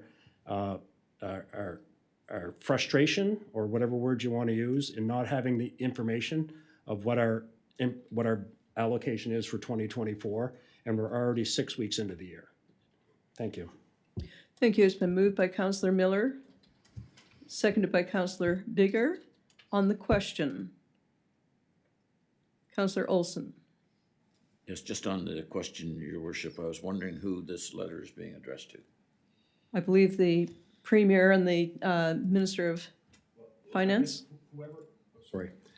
Yes, sorry, you're correct, Councilor Olson. Who is the person that's supposed to send it to us? And then we copy them and our MLA, of course, the Premier as well. But whoever is supposed to give us, is whether it's Mr. Savoy, I don't know anymore who's who, and there's been a lot of changes. I was away last week, so, but we need to know that answer. Yeah, exactly right. It should go to I was thinking of the minister too. the minister, yeah, the minister of whoever that is. Mr. Kennedy, please. Thank you, Your Worship. We'll ensure that that goes to the appropriate department. I would suspect that's through the Minister of Finance, which is Minister Steves, and we'll make the appropriate CCs to our two MLAs, the Premier and Minister Crosman, along with Minister Savoy, the Minister of Local Governance, Your Worship. And there will be a copy of that in our next package.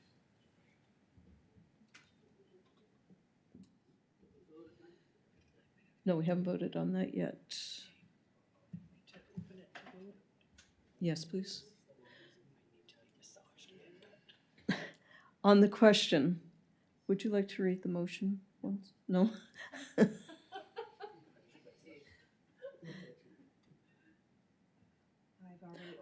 Okay, so that the municipality of Quispamsis submit to the Municipal Capital Borrowing Board an application, no, sorry. That's what we just did. It's getting late. I'll cancel. Everybody had voted. Oh. I'll read it. I don't think I voted. Oh, some did. I was waiting. I just canceled it so I can read what. I read it. Did you? Chance to change it. So it's moved by.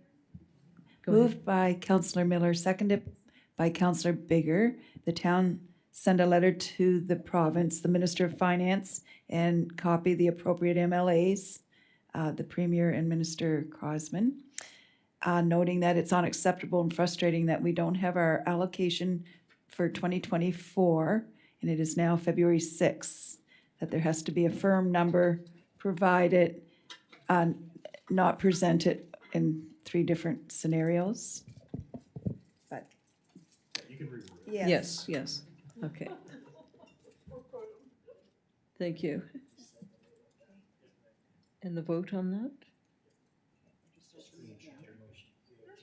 you go. I'm gonna read it anyway, so. So the vote is up? 6-0.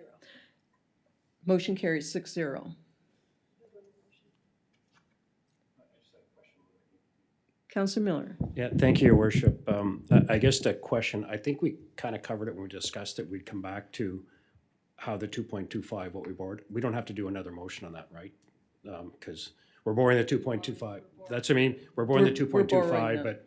but in that discussion, I'd said that we're going to meet later to find out what we really need from that based on information later on. So do I need to make another motion? I guess that's my question. I think that's going to be based on what we receive, and we don't know that yet, so we won't be able to do anything with that. It's a bit on what we received, and then I want to have a discussion on why the motion for what to take from our reserves had changed, and have that discussion as well, so. Not tonight, No. no, not tonight, no, not tonight. And I believe there was a discussion. I'll just put it in next meeting budget, it's okay, Okay. because we won't get approved for a while, it's okay. Thank you. Item 11D, Macaway Construction Limited Subdivision Phase 2, Stage 2, amending subdivision plan. Council assent, request from 65 Cedar Grove Drive, PID 3002838. Staff report from the Development Officer.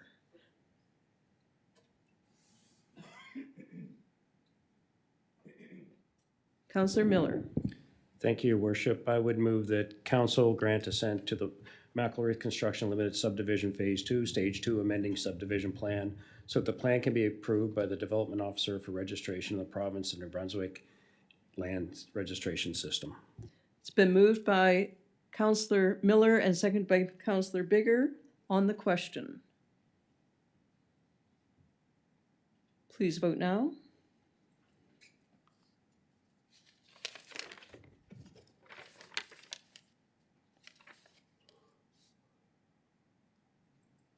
Motion carried 6-0.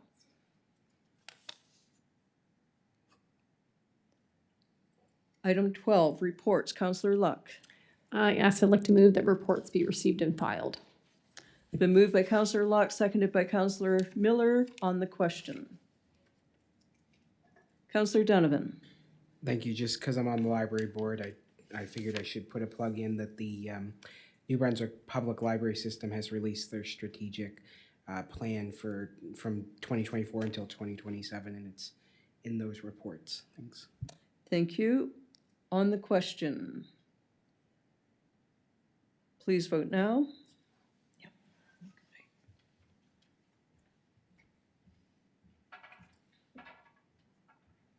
Motion carried 6-0.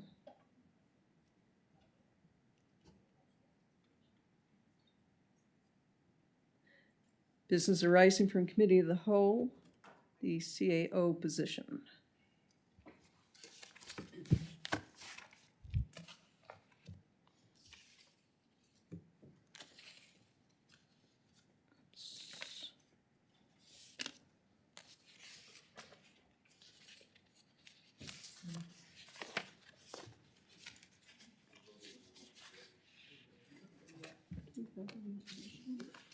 Well, there was just two motions to be done.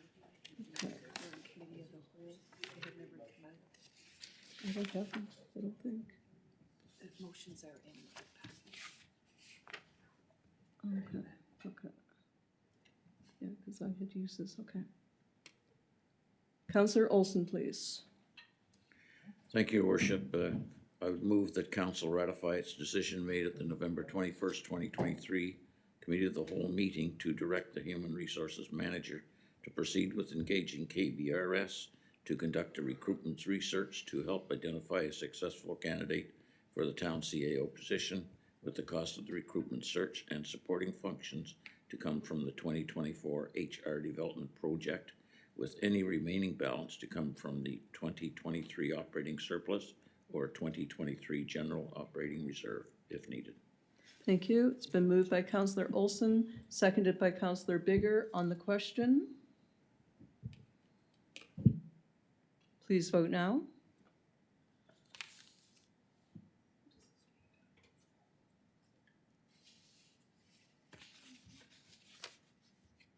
Motion carried 6-0. Item 2, second motion. Councillor Olson. I haven't got it. Oh, you had your light on.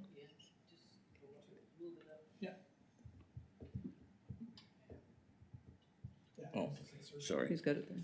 Move council ratify its decision made at the January 22nd, 2024 Special Committee of the Whole meeting to appoint Mayor Libby O'Hara, Councillor Mike Bigger, Councillor Carrie Luck, and Councillor Emma Olson to an ad hoc committee of council whose mandate will be to work with KBRS, recruiting firm, and HR to conduct a broad, fair, and effective recruitment process to attract a strong field of candidates and to recommend a preferred candidate to council for the position of CAO. It's been moved by Councillor Olson, seconded by Councillor Bigger. On the question, please vote now.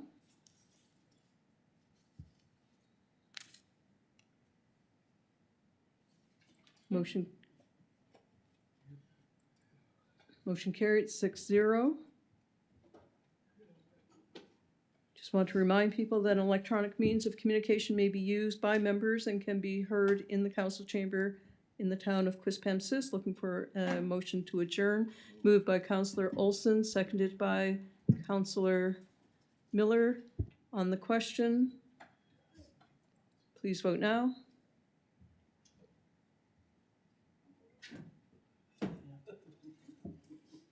Motion carried 6-0. Have a good night, everyone. Safe travels home.